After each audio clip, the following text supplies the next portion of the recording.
अस्सलामुअलैकुम, very good morning, welcome to new Pakistan. मैं हूं आपके साथ अनवार खबर। नाज़रीन, सबसे पहले हम बात करेंगे उस अहम मैच की जो कि आज होने जा रहा है और अब तक टीम पाकिस्तान लगातार 3 मैचेस जीत भी चुकी है। हम बात कर रहे हैं इस वक्त नॉर्वे कप फुटबॉल की, जहां अब तक पाकिस्तान स्ट्रीट चाइल्ड टीम की बेहतरीन कारकर्दगी रही है। पाकिस्तानी टीम मुसलसल 3 मैचेस जीत चुकी है और ग्रुप में पहली पोजीशन पर विराजमान है। हम देखते हैं कि पाकिस्तान में फुटबॉल के जो शौकीन अफराद हैं वो बहुत ज़्यादा हैं, लेकिन अगर हम फीफा की बात करें या हमारी कोई फुटबॉल टीम की बात करें तो हम इतने मजबूत नहीं हैं। लेकिन पाकिस्तान पहले ही इवेंट के दूसरे राउंड में जगह भी बना चुका है और नॉर्वे कप में Pakistan street child team under 17 category में शरीक है। राउंड ऑफ 32 में पाकिस्तान स्ट्रीट चाइल्ड टीम आज नॉर्वे मोल्डे फुटबॉल क्लब से मुकाबला करेगी। हमारी बेस्ट विशेस हैं हमारी टीम के साथ और दुआएं भी हैं कि इंशाल्लाह आज भी वो ये कामयाबी अपने नाम करें। पिछले हफ्ते हमारे शो में टीम मौजूद थी और उन्होंने बताया था कि किस तरह तैयारियां जारी हैं, कितनी प्रैक्टिस वो कर रहे हैं और कोशिश ये कर रहे हैं कि इंशाल्लाह कप वो जीत कर ही पाकिस्तान आएंगे। तो हमारी बेस्ट विशेस हैं पूरी टीम के लिए। आगे बढ़ते हैं, शामिल करते हैं टॉप स्टोरीज। पार्लियामान ने आखिरी दिनों में बिल पास करने का रिकॉर्ड बना लिया। इलेक्शन बर वक्त होंगे, वजीर आजम का ऐलान, एहसन इकबाल का इनकार। पाकिस्तान में महंगाई के मजीद तूफान का इंकशाफ। कौमी टीम का दौरा है भारत, कमेटी का फैसला हतमी।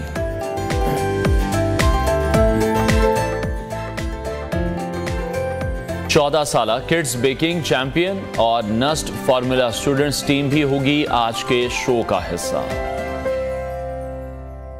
तो हुकूमत का आखिरी अशरा जारी है। इस्लामाबाद में सियासी सरगर्मियां हम देख रहे हैं कि बहुत तेज हो चुकी हैं और असेंबली जाते जाते नए रिकॉर्ड कायम कर रही है और ऐसे लग रहा है कि Guinness book of world record कायम करने के लिए जितने भी बिल हैं उनकी मंजूरी दी जा रही है। और इन 2 दिनों में कौमी असेंबली में 54 बिल पास किए जा चुके हैं, जो कि शायद अपने आप में एक रिकॉर्ड होगा। जाती असेंबली धड़ाधड़ कानून साजी में तो मसरूफ है। 35 बिल सिर्फ निजी यूनिवर्सिटीज के कयाम के मुतालिक हैं। और अब चलते उस खबर की तरफ जो कि इन दिनों सबसे ज़्यादा इंपॉर्टेंट है और वो है कि मुल्क का निगरान वज़ीर आज़म कौन होगा। तो इस सिलसिले में जो तमाम सियासी जमातें हैं उनके दरमियान, बल्कि यूं कहना चाहिए कि नून लीग और पीपल्स पार्टी के दरमियान खूब मुशावरत हो रही है। वज़ीर आज़म शहबाज शरीफ और आसिफ जरदारी के दरमियान निगरान वज़ीर आज़म के लिए नामों और निगरान सेटअप पर मुशावरत की गई है।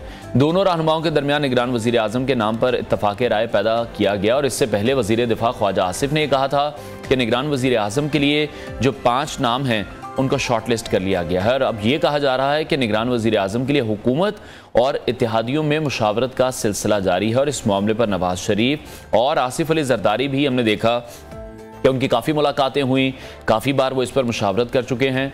तो ये जो हफ्ता है वो निगरान वज़ीर आज़म के नाम मंजर आम पर आने के लिए बहुत ज़्यादा इंपॉर्टेंट है। नवाज शरीफ और आसिफ जरदारी की जानिब से नामजद करदा नाम वज़ीर आज़म को पेश किए जाएंगे, जबकि वज़ीर आज़म शहबाज शरीफ और अपोजिशन लीडर राजा रियाज के माबैन बुध को इस हवाले से मुशावरत भी हो सकती है। और दूसरी जानिब पुरानी और नई मरदमशुमारी का मसला अभी भी हल तलब है। वज़ीर आज़म शहबाज शरीफ ये कह चुके हैं कि 12 अगस्त को हुकूमत की मुद्दत मुकम्मल हो रही है, नई मरदमशुमारी के तहत ही इंतखाबात में जाना है। उनका ये कहना है कि अवामी मैंडेट से लेस हुकूमत 5 साल हुकूमत करेगी। इंतखाबात में ताख़ीर का कोई भी जवाज़ नहीं है। मरदमशुमारी हुई है तो फिर उसी पर इंतखाबात होने चाहिए। लेकिन उन्हीं की जमात के अहम रुकन हैं वज़ीर एहसन इकबाल, जो कि वज़ीर आज़म के बरक्स बात करते दिखाई दे रहे हैं और वो ये कह रहे हैं कि नई मरदमशुमारी की मंजूरी अगर दी जाती है तो फिर नई हल्का बंदियाँ करनी होंगी, जिसके लिए वक्त भी दरकार होगा। तो एहसन इकबाल आम इंतखाबात में ताख़ीर का इशारा देते हुए ये कह रहे हैं कि हम 90 दिन से आगे भी जा सकते हैं, क्योंकि 90 दिन में अगर इलेक्शन कराने हैं तो फिर पुरानी मरदमशुमारी पर ही कराना होंगी। अगर नई मरदमशुमारी पर जाते हैं तो फिर 90 दिन से ज़्यादा का वक्त लग सकता है। दूसरी जानिब चेयरमैन पीटीआई के अदालती केसेस की बात करें तो तौहीन इलेक्शन कमीशन केस में मेंबर कमीशन ने कहा है कि आज तो चेयरमैन पीटीआई पर फर्द जुर्म आयद करना थी। केस की समाअत 22 अगस्त तक मुलतवी की जा रही है।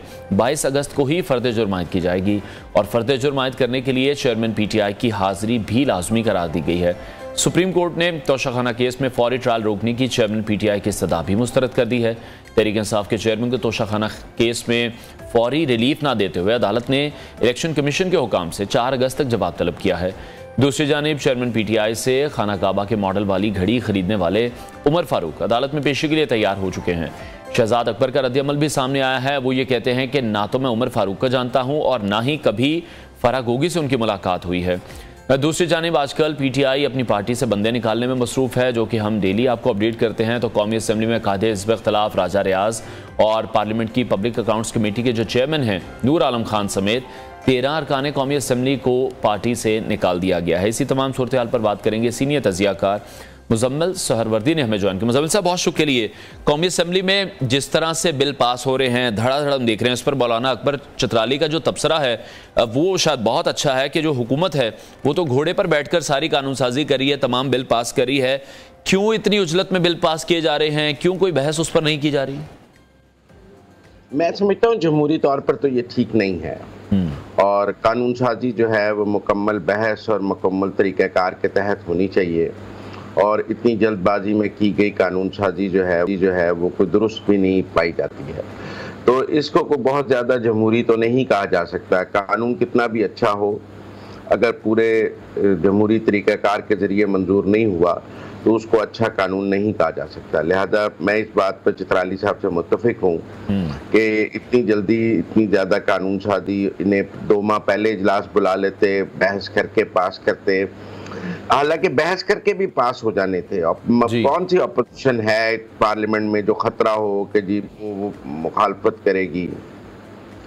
इमरान खान साहब की सियासी हमाकतों ने हुकूमत को एक फ्री स्टेज दे दिया है कि वो चौके छक्के मारे और कोई उन्हें रोकने वाला नहीं है। लिहाजा ऐसी सूरत में मैं समझता हूँ कि अगर बिल बहस के बाद भी पास करा लिए जाते तो कोई मुजायका नहीं था, लेकिन शायद बहुत एंड पर सोच आई और कि जाते जाते कर लें और फिर दिन कम थे तो लिहाजा बुलडोज किया गया। लेकिन कोई पहली दफा तो नहीं हुआ पाकिस्तान में। आप देखें ये हर दौर में ऐसा होता रहा है। आप कहें जी कि आज जो सबसे ज्यादा तनकीद कर रही है तहरीक इंसाफ, उन्होंने भी ऐसे वर्ल्ड रिकॉर्ड बनाए हुए हैं, उससे पहले भी ऐसे वर्ल्ड रिकॉर्ड बने हैं। तो पाकिस्तान में मिनटों में आईनी तरमीम भी पास हो जाती हैं और मिनटों में कानून साजी होने की भी पुरानी रिवायात मौजूद हैं। ठीक है, तो मुजम्मिल साहब अभी किस तरह से देख रहे हैं आप? इलेक्शन बर वक्त होने पर वजीर आजम कुछ और कह रहे हैं, इलेक्शन नई मरदमशुमारी पर होंगे, इलेक्शन में ताखीर नहीं होगी। लेकिन अगर हम एहसन इकबाल की स्टेटमेंट देखें तो वो ये कह रहे हैं कि अगर वजीर आजम ही कह रहे हैं नई मरदमशुमारी पर इलेक्शन होंगे तो फिर 90 दिन से ज़्यादा का वक्त लगेगा। इससे पहले राना तनवीर भी इस हवाले से बात कर चुके हैं। तो इतना अभाम क्यों है, इतनी कन्फ्यूजन क्यों क्रिएट की जा रही है? देखिए मेरी बात सुने, आइन के तहत नई मरदमशुमारी के तहत इंतखाबात हो ही नहीं सकते। ठीक है, आप ये बात समझें। देखें जो सीटों की तादाद है वो आइन में लिखी हुई है। आर्टिकल 51 में 51 की सब क्लॉज 3 में लिखा हुआ है कि किस सूबे में कौमी असम्बली की कितनी सीटें होंगी। अब अगर आपने सीटों की तादाद ख़त्म करनी है या बदलनी है, पंजाब की कम करनी है, बलूचिस्तान की बढ़ानी है, तो उस सूरत में आपको आइन में तरमीम करनी होगी। और आइन में तरमीम करने के लिए पहले CCI का इजलास होगा, ये मरदमशुमारी CCI में पास होगी और CCI का इजलास करने के लिए आपको 10 दिन का नोटिस देना पड़ेगा। अब इस गवर्नमेंट के पास तो 10 दिन है ही नहीं। मैं और आप 23 अगस्त को बात कर रहे हैं, अभी तक CCI के इजलास का नोटिस नहीं दिया गया, तो 13 अगस्त को ये हुकूमत नहीं होगी। ठीक है, तो इसका मतलब है कि मामला निगरान हुकूमत के पास। तो फिर मुजम्मिल साहब क्यों इलेक्शन में ताखीर की बातें हो रही हैं? ये किसी मंसूबे का हिस्सा है या आप समझते हैं बस सिर्फ मिस इन्फॉर्मेशन फैलाई जा रही है?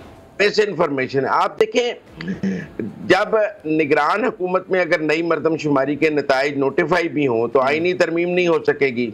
इलेक्शन कमीशन पुरानी हल्का बंदियों पर इलेक्शन कराने पर मजबूर होगा। इसलिए मैं नहीं समझता कि कोई नई मरदमशुमारी पर इंतखाबात हो सकते हैं। और हम देख रहे हैं कि जो वुज़रा हैं वही ये मिस इन्फॉर्मेशन फैला रहे हैं। क्या जो महंगाई कर रहे हैं उससे तवज्जो हटाने के लिए इस तरह की हरकतें कर रहे हैं? मैं समझता हूँ बहुत सारे लोगों ने आइन पढ़ा नहीं होता, वो आइन को मिस इंटरप्रेट कर रहे होते हैं। आइन के बारे में सतही नॉलेज होता है हमारे पार्लियामान के लोगों का भी। कॉन्स्टिट्यूशनली पॉसिबल नहीं है। देखिए जब तक कोई पार्लियामेंट नहीं होगी तब तक नई मरदमशुमारी जो है पे आइन साजी नहीं हो सकती। अगर निगरान दौर में पार्लियामेंट नहीं होगी तो जब तक इलेक्शन नहीं कराएंगे पार्लियामेंट नहीं आएगी, आप ताहयात इलेक्शन नहीं कराएंगे। मतलब पार्लियामेंट आएगी तो नई मरदमशुमारी के नताइज सर्टिफाई होंगे, बगैर पार्लियामेंट के हो ही नहीं सकते। अब कोई सुप्रीम कोर्ट का फुल कोर्ट अगर कर दे तो हम उसको भी री राइटिंग ऑफ द कॉन्स्टिट्यूशन और जुडिशियल एक्टिविज्म कहेंगे, क्योंकि बहरहाल आइनसाजी करने का इख्तियार तो सुप्रीम कोर्ट के पास भी नहीं है। वो इतना ही कह सकते हैं कि भाई पुरानी पे करा लें, जब पार्लियामेंट आएगी तो नई की बात हो जाएगी, क्योंकि ये इख्तियार तो पार्लियामेंट के पास है ना कि वो नई मर्दमशुमारी के नताइज मुस्तरद कर दे, फिर क्या होगा। ठीक है मुज़म्मिल साहब, जिस तरह से आज हम देख रहे हैं, जिस मुआशी हालात में हम खड़े हैं, जितनी महंगाई हो चुकी है, तो क्या आपको लग रहा है ये फिर कोई कैलकुलेटेड केओस ही है? क्योंकि जितनी मुशावरत निगरान वज़ीर आज़म के नाम पर हो रही है, अगर उतनी पाकिस्तान की मुआशी हालत पर हो, महंगाई पर बात अगर ये लोग करें, तो आज शायद हमारे मुल्क की हालत कुछ और होती। देखिए, ये भी आपने जो बात की है ना, ये भी एक पॉलिटिकल नैरेटिव है। आपका ख्याल है कि जो हुकूमत इलेक्शन में जा रही है उसको वो महंगाई पर आपस में बात नहीं करती होगी, उन्होंने वोट नहीं लेने। अब दो रास्ते हैं, एक रास्ता है इमरान खान का रास्ता, कि आप जब देखें कि आपकी हुकूमत जा रही है तो आप 10 रुपए पेट्रोल भी सस्ता कर दें, 5 रुपए बिजली भी सस्ता कर दें और IMF का मुआहदा तोड़ दें। एक रास्ता है कि आप IMF का मुआहदा ना तोड़ें, क्योंकि उसका पाकिस्तान को नुकसान है, शायद आपको जाती तौर पर सियासी तौर पर नुकसान है। अब ये फैसला आप कर लें कि कौन सा रास्ता ठीक है। कौम के सामने दोनों रास्ते मौजूद हैं कि क्या इलेक्शन और अपनी पॉपुलैरिटी के लिए आपको आलमी मुआहदे तोड़ने चाहिए, या इलेक्शन और अपनी मकबूलियत के लिए आपको आलमी मुआहदे नहीं तोड़ने चाहिए। क्या पाकिस्तान इस पोजीशन में इस वक्त है कि वो आलमी मुआहदों से इनकार कर सके, क्या या पाकिस्तान इस पोजीशन में है कि उसे आलमी मुआहदों के तहत चलना है? अगर कोई हुकूमत जिम्मेदारी का मुजाहरा कर रही है और तो मेरे ख्याल में उसको रोज लान तान करना भी ठीक नहीं है। हमें तो यहाँ बैठ के ये बताना होगा कि अगर आज इमरान खान की भी हुकूमत होती तो वो यही करने पर मजबूर होते हैं। लेकिन मुज़म्मिल साहब, आप नहीं ये समझते कि कानून साजी जब करनी होती है तो फिर ये तमाम जमातें जो हैं हमें एक पेज पर दिखाई देती हैं, मुल्क के जो मसाइल हैं उस पर ये एक पेज पर नहीं दिखाई दे रहे। अगर हम टैक्स रिफॉर्म्स की बात करें, टैक्स रिफॉर्म्स नहीं हम कर रहे। बिजली की जो तकसीमकार कंपनी है उनकी ऑडिट रिपोर्ट सामने आई है, 60% रिकवरी वो नहीं कर सके, तो जो बिल हैं वो तो फिर अवाम ही दे रहे हैं, जो अशराफिया है उन पर शिकंजा नहीं कसा जा रहा। अगर हम बात करते हैं रियल एस्टेट सेक्टर की, एग्रीकल्चर सेक्टर की, और जितने भी ऐसे सेक्टर्स हैं जो टैक्सेस से अपने आप को मुबर्रा समझते हैं, जब तक उनको टैक्स नेट में नहीं लाएंगे, इसका मतलब मैं और आप ही टैक्स देते रहेंगे सिर्फ। जी, इसीलिए कहा जा रहा है कि इस मुल्क को एक चार्टर ऑफ इकोनॉमी की जरूरत है। ये डिसीजंस करने के लिए आपस में पॉलिटिकल पॉइंट स्कोरिंग खत्म करनी होगी। ये नहीं हो सकता कि एक जमात स्टील मिल की प्राइवेटाइजेशन शुरू करे तो दूसरी सियासी जमात स्टील मिल के बाहर जलसा रख ले। ये नहीं हो सकता कि एक हुकूमत PIA के फालतू मुलाजमीन को निकाले तो दूसरी जमात उनके सियासी जलसे में जाकर तकरीर करना शुरू करते हैं। ये नहीं हो सकता कि हम बिजली के बिल की वसूली के लिए सख्ती शुरू करें और दूसरी सियासी जमात जो है उस सख्ती का सियासी फायदा उठाना शुरू करते हैं। ये डिसीजन रियासत के डिसीजन हैं और इन पर एक चार्टर ऑफ इकोनॉमी लेकर एक नेशनल कंसेंसस चाहिए। पाकिस्तान में जो माशी इस्लाह, हमने 22 लाख ताजरों से टैक्स लेना है। जब भी हम टैक्स लेने लगते हैं वो सड़कों पे आ जाते हैं, हड़तालें करते हैं। हमने मुशर्रफ दौर में देखा कि उन्होंने 21 दिन की हड़ताल की, और मुशर्रफ जैसा मजबूत आमिर जिसके पास आइन को तरमीम करने का भी इख्तियार खुद था सुप्रीम कोर्ट के पास, ने किया हुआ कि आप खुद ही आइन में तरमीम कर लें, वो भी इन ताजरों से टैक्स नहीं ले सका और उसने 21 दिन बाद हथियार डाल दिए थे। लिहाजा जो बातें आप कह रहे हैं वो ठीक है, लेकिन उसके लिए एक बहुत बड़ा नेशनल कंसेंसस चाहिए। ठीक है कि उसके बाद जो है कोई भी, जब हम टैक्स इस्लाहात कर रहे हो तो कोई उनके साथ ना खड़ा हो, जब हम बिजली के बिल ले रहे हो तो कोई बिजली चोरों के साथ खड़ा ना हो, जब हम लॉस एंटिटीज बेच रहे हो तो कोई उनके मुलाजमीन के साथ जाके खड़ा ना हो कि ये पाकिस्तान का मामला है, चंद 100 चंद हजार लोगों का मामला नहीं है, ये 25 करोड़ लोगों का मामला है। ठीक है। अच्छा, जिस तरह से आपने भी पॉइंट आउट किया कि जब पाकिस्तान तहरीक इंसाफ की गवर्नमेंट जा रही थी तो वो आवाम को एक ऐसा रिलीफ दे गई जिसकी तकलीफ हम आज तक बर्दाश्त कर रहे हैं। जब अब PDM की हुकूमत जा रही है, मुस्लिम लीग नून की हुकूमत जा रही है, तो वो कीमतों में इजाफा करके जा रहे हैं। आप क्या समझते हैं, ये डिसीजन बहुत मुश्किल होगा, यकीनी तौर पर वोट बैंक उनका मुतासिर होगा, किस तरह से इसको मैनेज करेंगे आने वाले इलेक्शन में? उनका वोटर अब उनको सपोर्ट करेगा उस तरह से? लेकिन ये तो समझाने वाली बात है आम आदमी को कि क्या चीज मुल्क के लिए जरूरी है और क्या चीज जाती सियासत के लिए जरूरी है। अगर लोगों को बात समझ आ जाएगी तो मेरी राय में एवरेज पाकिस्तानी जो है वो मुहिब्बे वतन पाकिस्तानी है, वो पाकिस्तान के मसाइल को समझेगा। लेकिन अगर लोगों को बात समझ ना आई तो लोग नहीं वोट देंगे। तो अगर ना भी दें तो उस सूरत में भी एक सियासी जमात को अपने जाती सियासी फायदे के लिए पाकिस्तान का नुकसान तो नहीं करना चाहिए। ठीक है, तो हार भी जाए इलेक्शन, मैं कहता हूं जी इलेक्शन हार जाएंगे, सो व्हाट, ये तो कह सकेंगे कि फैसला पाकिस्तान के लिए किया था। ठीक है, जिस तरह अब चेयरमैन पीटीआई की तरफ मैं आना चाहूंगा, तो शाखाना केस की अगर हम बात कर रहे हैं, अपना अचानक बयान भी वो तब्दील करते दिखाई दे रहे हैं। चेयरमैन पीटीआई का मुस्तकबिल आप क्या देख रहे हैं? पाकिस्तान तहरीक इंसाफ का अपना मुस्तकबिल आप क्या देख रहे हैं? अगले इलेक्शन में सर्वाइव कर पाएंगे वो? लेकिन मुझे नहीं लगता कि इमरान खान साहब जो है अगले इलेक्शन में एज अ प्लेयर मौजूद होंगे। उनकी जमात मौजूद होगी, ये कोई पहली बात नहीं है। बेनज़ीर भुट्टो नाअहल थी, उनकी जमात मौजूद थी। नवाज शरीफ नाअहल रहे, उनकी जमात मौजूद थी। इमरान खान नाअहल होंगे, चली है रस्म के कोई भी सर उठा के ना चले। तो इस मुल्क में जो इमरान खान के साथ हो रहा है वो पहली दफा हो रहा है कि हम कहें जी को हो इमरान खान के साथ हो गया जी, होता आया है सबके साथ, तो उनके साथ हो रहा है। उन्हें सीखना चाहिए और अपनी जमात को इस काबिल करना चाहिए, जैसे बेनज़ीर भुट्टो ने अपने बाद मखदूम अमीन फ़हीम के जरिए जमात चलाई, नवाज शरीफ ने अपने बाद शहबाज शरीफ के जरिए जमात चलाई। इमरान खान को भी अपनी सेकंड टियर लीडरशिप को आगे लाना चाहिए जो जमात को लेकर आगे चल सके। लेकिन क्या ट्रस्ट नहीं है उनको? शाह महमूद कुरैशी का ही हम हमेशा नाम सुनते हैं, क्या कोई ट्रस्ट के इशूज हैं उनके साथ? परवेज खटक उनके पास थे, फवाद चौधरी थे जो उनका साथ भी छोड़ गए और अब उनके अगेंस्ट भी बातें कर रहे हैं, उनको मशवरे भी देते दिखाई दे रहे हैं। तो क्या मसला क्या है पीटीआई चेयरमैन के साथ? मेरा ख्याल है वो समझते हैं कि उनकी जमात की कोई नजरियाती बैकिंग नहीं है, ये कल्ट फॉलोइंग है। और वो समझते हैं मैं माइनस हो गया तो कल्ट फॉलोइंग खत्म हो जाएगी, लोग मेरी जात के गिर्द हैं, लोग मेरी जमात के गिर्द नहीं हैं। तो जब आप ये सोचें तो फिर आप समझते हैं कि जमात तो मेरी की तो कोई हैसियत नहीं है, मेरी हैसियत है, मैं खत्म तो सब खत्म।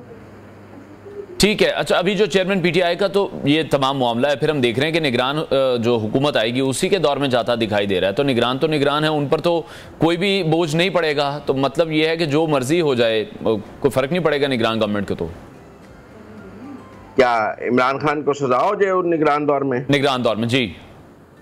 वो थाने देखिए जी, अदालतें तो काम कर रही हैं ना। निगरान दौर में कोई अदालतें बदल जाती हैं, निगरान अदालतें तो नहीं आ जाती। ठीक है, हुकूमत निगरान आती है, अदालतें तो निगरान नहीं होती, वही जज होंगे, वही सब सारा निजाम होगा। इमरान खान के मुकदमात अब अदालतों के पास है, किसी हुकूमत के पास तो है ही नहीं। क्या आप कहें कि जी हुकूमत के पास है तो हुकूमत चली गई तो हो जाएगा?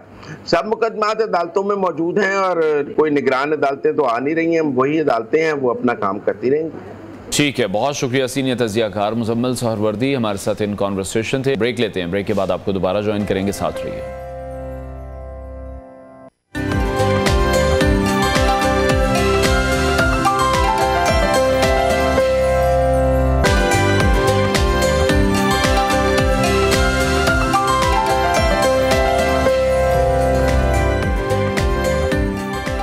Welcome back. इस वक्त मुआशी मसाइल पर काबू पाना भी एक बहुत बड़ा चैलेंज है। मौजूदा हुकूमत ने चैलेंज से निपटने के लिए जो इकदाम किए वो कितने दुरुस्त थे, इसका अंदाज़ा आने वाले वक्त में ही होगा। तो गैर मुल्की सरमायाकारी में मौजूद रुकावटें दूर करने के लिए कौमी सतह पर स्पेशल इन्वेस्टमेंट फैसिलिटेशन काउंसिल का क़याम भी बड़ी ही अहमियत का हामिल है। ज़र इनकलाबी मनसूबे के बाद अब मादनी वसाइल को बुरोकार लाने की मनसूबाबंदी भी की जा रही है। और ये हम सभी जानते हैं कि पाकिस्तान कुदरती वसाइल से माला माल है। यहाँ सोने के, तांबे, पीतल, लिथियम और दीगर मादनियात के खजाने पोशीदा हैं जिनकी वैल्यू का अंदाज़ा 61 खरब डॉलर है। अगर ये सब बातें ठीक हैं तो फिर पाकिस्तान की 75 साल तारीख में जितनी भी हुकूमतें थीं उन्होंने इन मादनियात से फ़ायदा क्यों नहीं उठाया, एक अहम सवाल है। उधर FPR ने जायदाद की खरीदो फरोख्त पर एडवांस टैक्स नई शरह से वसूल करने की हिदायत जारी की हैं। गैर मनकूला जायदाद की खरीदो फरोख्त पर एडवांस टैक्स 1 से बढ़ाकर 2% कर दिया गया है। हुकूमत ने पेट्रोल महंगा करके अवाम को महंगाई का तोहफा तो दे दिया है और अब वज़ीर मुमलिकत बराए petroleum senator doctor Musadik Malik ने पेट्रोलियम मसनूआत की कीमतों में इजाफे की वजूहात भी बयान कर दी हैं। वो ये कह रहे हैं कि बैनुल अक़वामी सतह पर तेल की कीमत में इजाफा हुआ, डॉलर और रुपए के एक्सचेंज रेट की वजह से पेट्रोल महंगा करना पड़ा। पेट्रोल महंगा करने की जो वजूहात थी वो तो हमें पता चल चुकी हैं, लेकिन अब हम ये देख रहे हैं कि पेट्रोल महंगा होने के बाद जो एक महंगाई का तूफान आएगा उससे सिर्फ आम आवाम को ही निपटना है, बल्कि तूफान आ चुका है और हम देख रहे हैं कि किराए भी बढ़ चुके हैं और जो फ़ौरन इम्प्लीमेंट हो जाता है, चीज़ों के रेट्स बढ़ जाते हैं, वो तो हमारे यहाँ बिल्कुल आम सी बात है। तो अब हम सुनते हैं कि जब बिजली महंगी हुई है, बिजली महंगी होने की कहानी भी है, बिजली के बिल ज़्यादा क्यों आए, इस सिलसिले में पावर सेक्टर की कमज़ोरियाँ भी सामने आई हैं, बेज़ाब्तियाँ भी सामने आई हैं। रिपोर्ट एक सामने आई है जिसमें बताया गया है कि जो तकसीमकार कंपनीज हैं उन्होंने 60% रिकवरी ही नहीं की। गैर मयारी पावर प्लांट चलाने से सार्फिन को 41 अरब का इजाफी बिल देना पड़ा है। महंगे दरामदी फ्यूल की वजह से भी 126 अरब का खजाने पर बोझ पड़ चुका है। बल्कि अगर हम बात करें कुछ हुकूमती वज़रा की तो वो ये भी कह रहे हैं कि आने वाले साल में महंगाई कम होगी, लेकिन अमरीकी जरीदे ब्लूमबर्ग के माहिरीन ये कह रहे हैं, उनका तज्जिया ये है कि पाकिस्तान में अगले साल महंगाई कम नहीं होगी बल्कि और बढ़ेगी और स्टेट बैंक को शरह सूद भी बढ़ाना होगी। इसी पर हम बात करेंगे। माहिर मईशत डॉक्टर फ़ारूक सलीम ने हमें ज्वाइन किया है। फ़ारूक साहब, बहुत शुक्रिया के लिए। सबसे पहले तो मैं आपसे पूछना चाहूँगा, मादी इनकलाब के मनसूबे की बात की जा रही है, इससे पहले सरसब्ज पाकिस्तान की बात की गई। ये हम सभी जानते हैं कि पाकिस्तान जो है वो मादनियात से माला माल है। 75 साल की हमारी हिस्ट्री है, तो इन 75 सालों में क्या हमें इल्म नहीं था कि हम इतने ज़्यादा वसाइल हमारे पास मौजूद हैं? अगर इन तमाम चीज़ों का हम एक एस्टिमेट लगा रहे हैं 61 खरब डॉलर, तो हम पहले इससे वाकिफ़ नहीं थे या हमारी फिर ये कोताहियाँ हैं? ये बिल्कुल वाजिब सवाल है। जो मादनी रिसोर्सेज हमारे पड़े हैं वो जब से पाकिस्तान आज़ाद हुआ है उस वक्त से हमारे साथ हैं, इस पर कोई शक की बात नहीं। हम उनसे फ़ायदा नहीं उठा सके।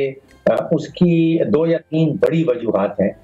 एक तो सबसे बड़ी वजह ये है कि जो टेक्नोलॉजी चाहिए, जैसे रेकोडेक जैसे जो प्रोजेक्ट्स हैं, वो टेक्नोलॉजी पाकिस्तान के अनंग के अंदर मौजूद नहीं है, वो कहीं बाहर से हमें इंपोर्ट करनी पड़ेगी। दूसरा इशू ये है कि रेकोडेक के हवाले से जो कुछ हमने किया और फिर जो बाकी माइनिंग कंपनी घूमती है, मामला ये है कि 8 से 10 बड़ी माइनिंग कंपनी, बहुत छोटी सी माइनिंग की दुनिया है। उसमें एक BHP है, ऑस्ट्रेलिया की कंपनी है, बैकगोल्ड है, कनाडा की कंपनी है, कैनकोर है। तो दुनिया की सबसे बड़ी कंपनीज हैं, उनमें से 2 से हम झगड़ा कर बैठे।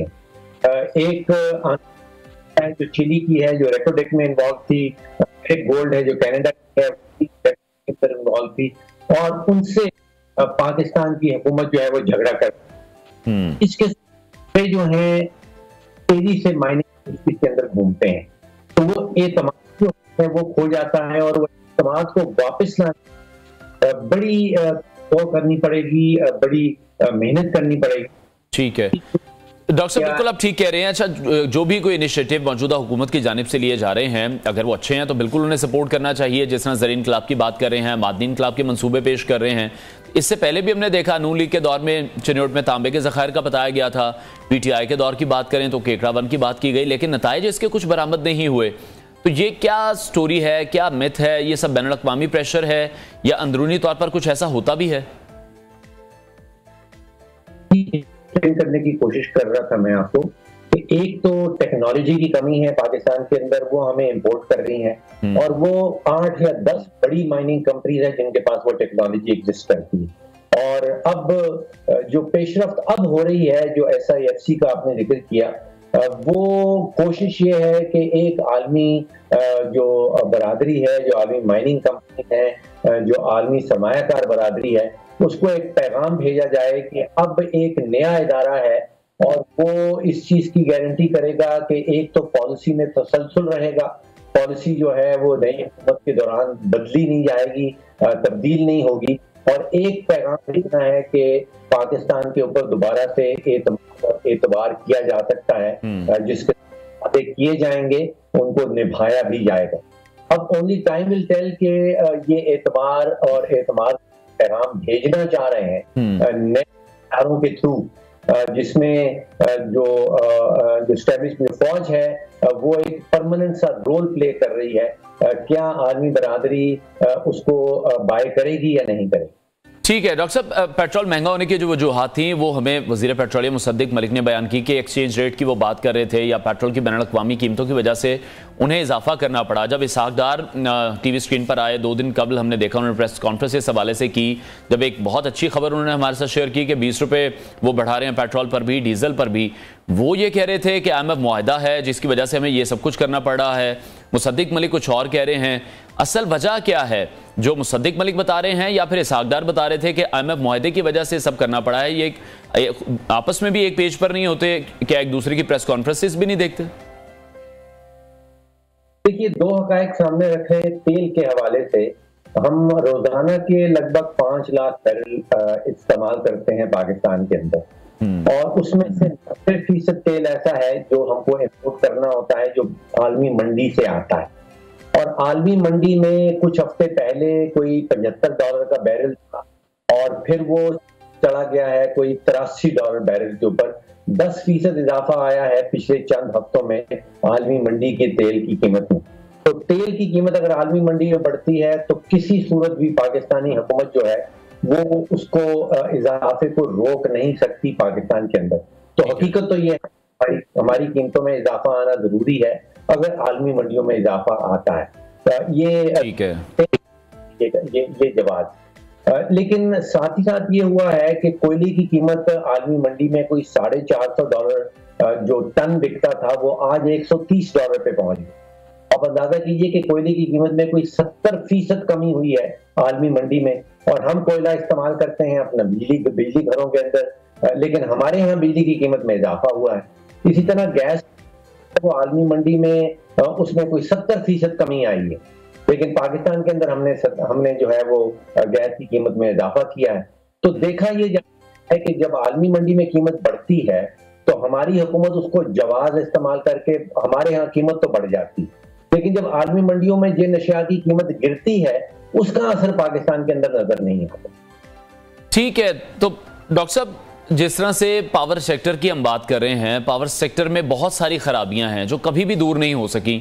हम गर्दिशी कर्जे की बात करें या फिर रिकवरी की बात करें, रिकवरी नहीं होती। बिजली पैदा करने के महंगे तरीके हैं। तो पावर सेक्टर को बेहतर करने के लिए फिर आप क्या समझते हैं, क्या तजावीज़ हो सकती हैं? जिस तरह से रिपोर्ट भी सामने आई कि जो तकसीमकार कंपनियां हैं 60% रिकवरी नहीं कर सके, तो वो जो तमाम बर्डन था वो तो फिर आम आवाम पर डाल दिया गया। देखिए, 2008 में अभी आपने गर्दिशी कर्जे का जिक्र किया, 2008 में ये गर्दिशी कर्जा जो है ये 100 अरब रुपए का, और आज ये 2600 अरब पे पहुंच गया है जी। तो आप ये देख लीजिए कि 2008 आज के दरमियान में जितनी भी हुकूमतें आई हैं उन्होंने जो भी क्लेम किया है कि वो पावर सेक्टर के लिए कर रहे हैं उसमें हकीकत नहीं थी।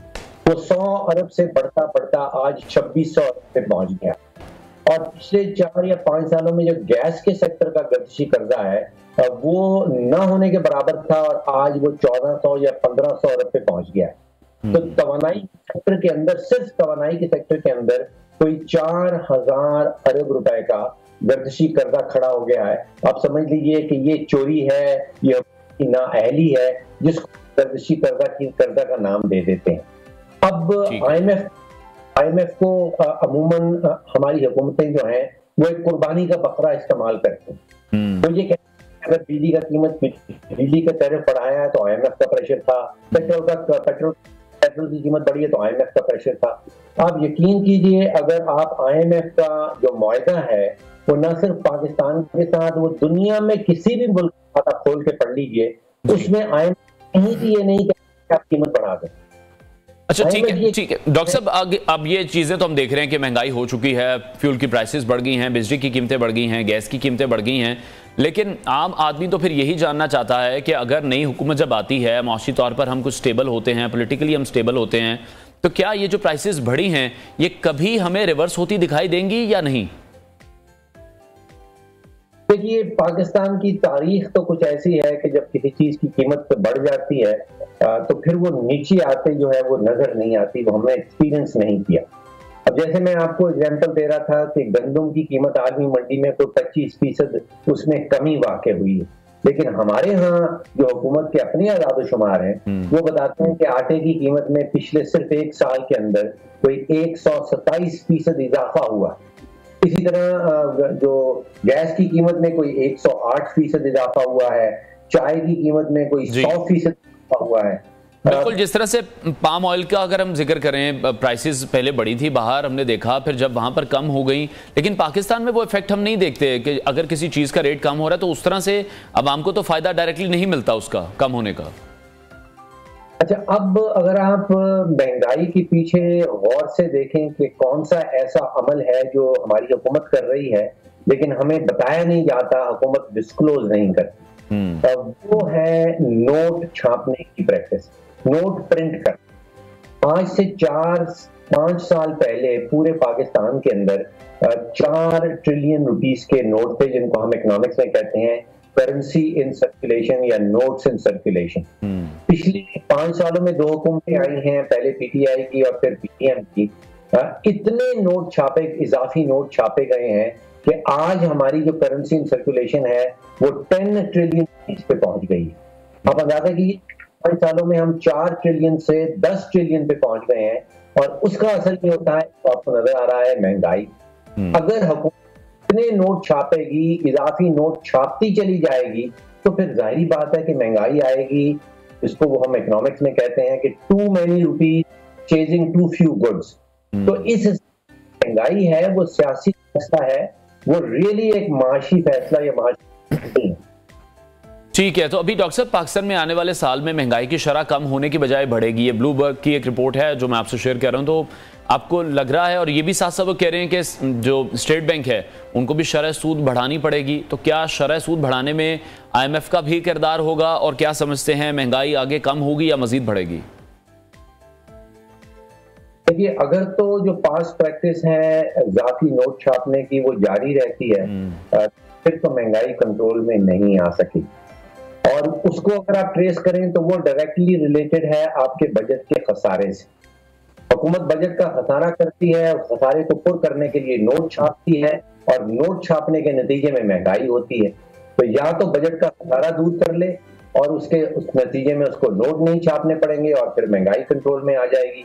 तो जैसे मैंने कहा, पाकिस्तान के जो एनवायरनमेंट है, इसमें महंगाई का जो इशू है वो सियासी फैसला है, उसका मईशत से कोई गहरा ताल्लुक नहीं। ठीक है, तो डॉक्टर साहब, जिस तरह से अभी हुकूमत का जो हम काम करने के एक पैटर्न देख रहे हैं, अब वो IMF की वजह से हो या मुआशी हालात की वजह से हो, हमारे पॉलिटिकल अनस्टेबिलिटी की वजह से हो, हम तो एक पैटर्न ये देख रहे हैं कि सिर्फ अवाम पर ही बोझ डाला जाए, जितने पैसे अवाम से निकाले जा सकें, जितना भी हमारा वर्किंग क्लास है, अगर हम बात कर रहे हैं नौकरी पेशा अफराद हैं, वो सबसे ज़्यादा टैक्स वो ही पे कर रहे हैं। बहुत से ऐसे सेक्टर्स हैं जो अभी भी टैक्सेस पे नहीं कर रहे, वो टैक्स नेट में आना ही नहीं चाहते, तो फिर इसका मतलब कि सारा बोझ तो अवाम ही उठाएगी। देखिए, मैं समझता हूँ ये टैक्स कलेक्शन के ऊपर जो हुकूमत का फोकस है, और 100% फोकस इसी पे रहता है, ये फोकस गलत है। देखिए, आज से 12 साल पुराना बजट आप निकाल के देख लीजिए, उसमें हुकूमत ने जो टैक्स की कलेक्शन का हद रखा था वो 1500 अरब का था, और इस बजट में हमने देखा कि वो बढ़ के कहीं 9000 और 400 अरब पे पहुंच गया है। तो टैक्स कलेक्शन तो बहुत ही तेजी से बढ़ रही। आप अंदाजा कीजिए, 1500 से वो कहीं 9400 अरब पे पहुंच गई। लेकिन इसी पीरियड के दौरान जो हुकूमती अखराजात हैं वो 2500 अरब से इस साल पहुंच गए हैं 14500 अरब। तो जितना भी कर लिया जाए पाकिस्तान के अंदर, अगर इस रफ्तार से हुकूमती अखराजात बढ़ेंगे तो फिर आप सोचिए कि पाकिस्तानी अवाम का खून भी चूस लिया जाए तो हुकूमती अखराजात पूरे नहीं होंगे। तो फोकस यहाँ पे हुकूमती अखराजात को कम करने पे होना चाहिए, फोकस टैक्स कलेक्शन के ऊपर नहीं होना चाहिए। ठीक है डॉक्टर साहब, अभी अगर हम टेलीकम्युनिकेशन सेक्टर की बात करें या प्राइवेटाइजेशन की बात करें, जब PTCL को प्राइवेटाइज किया गया उसके बाद हमने देखा कि बहुत सी ऐसी कंपनीज हैं जो पाकिस्तान में आई हैं। लोगों के पास चॉइस है, वो किसी भी टेलीकम्युनिकेशन कंपनी का नेटवर्क इस्तेमाल कर सकते हैं। तो इस तरह दीगर इदारों में जब तक हम नहीं करेंगे, कंपटीशन नहीं होगा, लोगों पर इस बर्डन या प्रेशर नहीं होगा उनकी नौकरियां छिन जाने का, तो वो हमें काम करते भी दिखाई देंगे। बिल्कुल ठीक नुक्ता उठाया आपने। टेलीकम्युनिकेशन जो डीरेगुलेट हुआ पाकिस्तान के अंदर, उससे पहले मुझे याद है कि अगर आपको टेलीफोन का कनेक्शन चाहिए होता था तो तो 3-3, 4-4 महीने, 1-1 साल का इंतजार कर और सिफारिशें ढूंढनी पड़ती थी। और MNAs को कोई 15-20 टेलीफोन के कनेक्शन जो हुकूमत दिया करती थी, सब दुनिया पाकिस्तान में उनके पीछे भागती थी कि खुदाया हमें आप अपना दिया हुआ हमें दे। और अब एक फोन कॉल पर कनेक्शन लग जाता है PTCL का। अब टेलीफोन आपको एक जो ऑपरेटर है वो दे देता है। और यकीन कीजिए कि पाकिस्तान में जो सेल्यूलर रेट है, मैं इतना टेलीफोन अपना इस्तेमाल करता हूँ, मोबाइल फोन की बात कर रहा हूँ, और 2,500-3 हजार से ज्यादा का महीने का बिल नहीं आता। ये काम अगर आप बरतानिया में करें तो हफ्ते का 100 पाउंड निकल जाता है, अमेरिका में $150 निकल जाता है, पाकिस्तान ये लीस्ट एक्सपेंसिव है हमारा सेल्युलर टेलीफोन। और वजह तो डॉक्टर साहब फिर ये एक बहुत बड़ी अच्छी एग्जांपल है ना हमारे पास। फिर हम स्टील मिल को, रेलवे को, PIA को, इस तरह के जितने भी इदारे हैं जो कि हम बार ये बात करते हैं कि ये हुकूमती खजाने पर भी बर्डन है, हमेशा नुकसान में जाते हैं, और ये इनको तो हाथी कहा जाता है। तो आपको नहीं लगता कि एक बड़ी अच्छी मिसाल कायम हुई PTCL के बाद, इस तरफ आना चाहिए था? देखिए, कोई भी चीज आपको हासिल करने के लिए 2 चीजें चाहिए होती हैं, एक सियासी नीयत और दूसरी काबिलियत। या तो सियासी नीयत की कमी है, इतनी हुकूमतें आ चुकी हैं, और या फिर काबिलियत की कमी। आप सोचिए कि पिछले 76 सालों में हम 23 दफा IMF के इमरजेंसी वार्ड में जा चुके हैं। मरीज हर 3 साल के बाद इमरजेंसी वार्ड में पहुंच जाता है। तो यकीनी बात है, या तो वो डॉक्टर हजरात जो हमारी मईशत का इलाज कर रहे हैं वो उनकी नीयत ही साफ नहीं है, और या वो मुकम्मल तौर पे नाअहल है। तो ये चीजें सोचने की हैं कि सियासी नीयत की कमी है या अहलियत की कमी। ठीक है, बहुत शुक्रिया माहिर मईशत डॉक्टर फरूख सलीम हमारे साथ इन कॉन्वर्सेशन थे। ब्रेक लेते हैं, आपको दोबारा ज्वाइन करेंगे। Stay with us.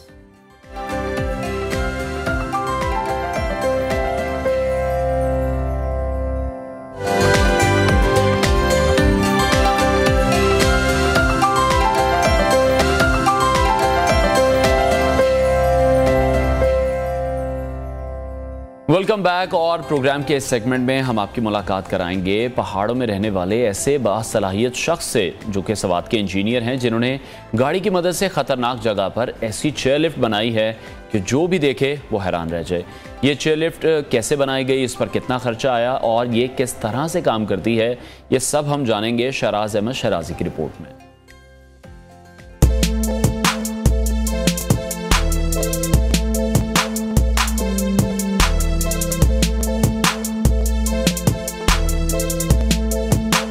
देखिए, सवात की जो खूबसूरती है वो तो सबके सामने है, और खूबसूरत यहाँ पर पहाड़ है, इसके अलावा खूबसूरत दरिया है, और लाखों सयाह जो है वो मुल्क भर से यहाँ का रुख करते हैं। इस वक्त मैं सवात के इलाके में मौजूद हूँ। यहाँ पर एक शाहकार मैं कहूँगा इसको कि इस गाड़ी के थ्रू जो है एक लिफ्ट बनाई गई है, और उस लिफ्ट को जो है वो इस गाड़ी के थ्रू चलाया जाता है। जहाँ पर आप देख सकते हैं कि टायर के साथ जो है जो लिफ्ट के वायर है यहाँ पर जोड़े गए हैं, और जब गाड़ी स्टार्ट होती है तो ये जो वायर है यहाँ पर घूमना शुरू कर देते हैं। जो लिफ्ट जो है वो जहाज से चलते हुए जो यहाँ के पैसेंजर होते हैं उनको यहाँ से दरिया के उस पार लेके जाते हैं, और फिर जो है इसी तरीके से जो है इसको यहाँ पर लेके भी आते हैं। इस जो चेयर लिफ्ट का ड्राइवर है उनसे बात करेंगे। सर, ये जो टेक्नोलॉजी है, टेक्निक है, कहाँ से जहन में आया, ये ख्याल कहाँ से आया? ये सर भाई है हमारा बड़ा इंजीनियर वाजिद अली, उसका यही काम है, केबल कार और चेयर लिफ्ट, ये उसका काम है। अच्छा, मुझे बताइएगा इस पूरे सिस्टम पर खर्चा कितना आता है और क्या आपको कोई फायदा मिलता है इससे? इस पे टोटल आया है तकरीबन ये 32 लाख रुपया अभी इस दफ़ा आया है। अब पिछले साल हमने बनाया था, उस पर तकरीबन 75 लाख रुपये खर्चा आया था, वो सैलाब में बह गया। अभी ये दोबारा बनवाया। जो लोग यहाँ पर आते हैं, जाहिर बात है हमारे लिए एक नई टेक्निक है, तो लोग किस तरह बिहेव करते हैं, लोगों का रिएक्शन किस तरह होता है? बस सर, ये तो जितने लोग सारे आते हैं वैसा जिस तरह उनके साथ हम बात करते हैं, यहाँ एक चक्कर आने जाने की 500 भी लेते हैं, 600 रुपये भी लेते हैं, बस लेके जाते हैं उधर, छोड़ के उधर एंजॉय करके फिर घूम के सामने चश्मा शिफा है, फिर घूम के फिर वापस इधर आ जाते हैं। तो फिर हमें किसके साथ 500 की बात किया 500 लेते हैं, किसके पास 600 की बात की। जब पेट्रोल की कीमतों में इजाफा हुआ है तो क्या आपके कारोबार पर कोई असर हुआ है इससे?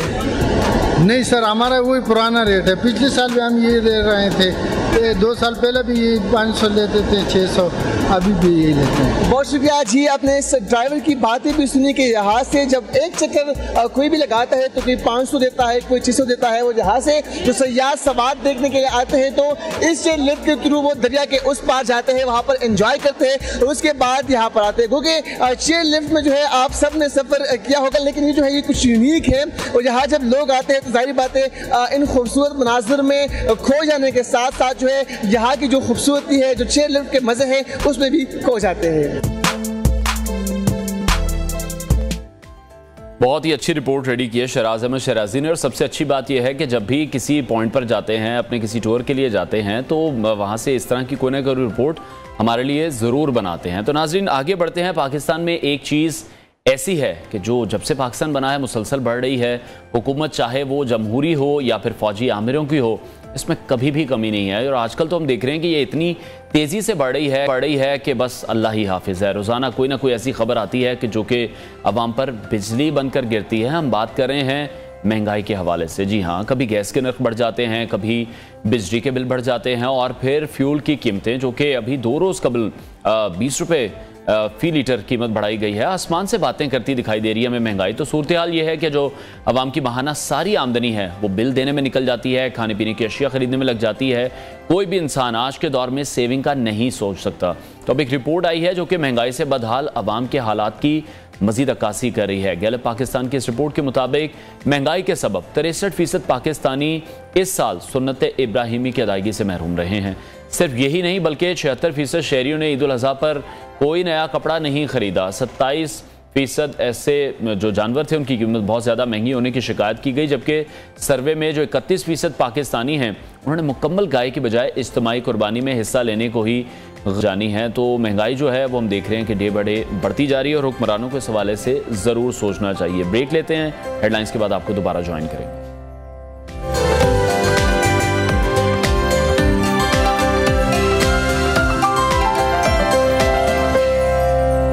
Welcome back. अहम खबर शामिल करेंगे पाकिस्तान स्टॉक मार्केट के हवाले से, जिसमें ज़बरदस्त तेज़ी इस वक्त देखी जा रही है। 100 इंडेक्स 49,000 की नफसियाती हद अबूर कर गया है।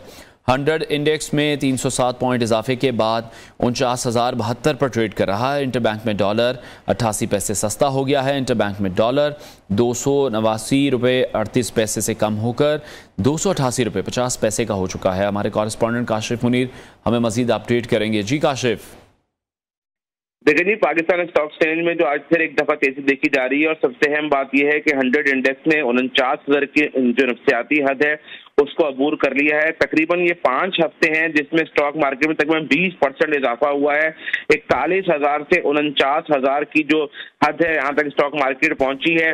आज 100 इंडेक्स जो है इस वक्त 49,072 पर मौजूद है। जुलाई के महीने के अंदर पाकिस्तान स्टॉक एक्सचेंज जो ब्लूमबर्ग की रिपोर्ट है वो दुनिया की बेहतरीन स्टॉक एक्सचेंज में जो है उसका शुमार किया गया है, क्योंकि सबसे ज्यादा अगर देखा जाए तो जो इंडेक्स बढ़ा है वो पाकिस्तान स्टॉक एक्सचेंज में बढ़ा है। तो 49,000 की नफसियाती हद अब जो है तकरीबन 5 हफ्ते में इसने अबूर कर ली है। इसके अलावा अगर इंटरबैंक की सूरत बताऊं तो इंटरबैंक में डॉलर 88 पैसे सस्ता हो गया है और इंटरबैंक में डॉलर 289 रुपये 38 पैसे से कम होकर 288 रुपये 50 पैसे का हो गया है। बहुत शुक्रिया काशिफ मुनीर, हमें अपडेट कर रहे थे।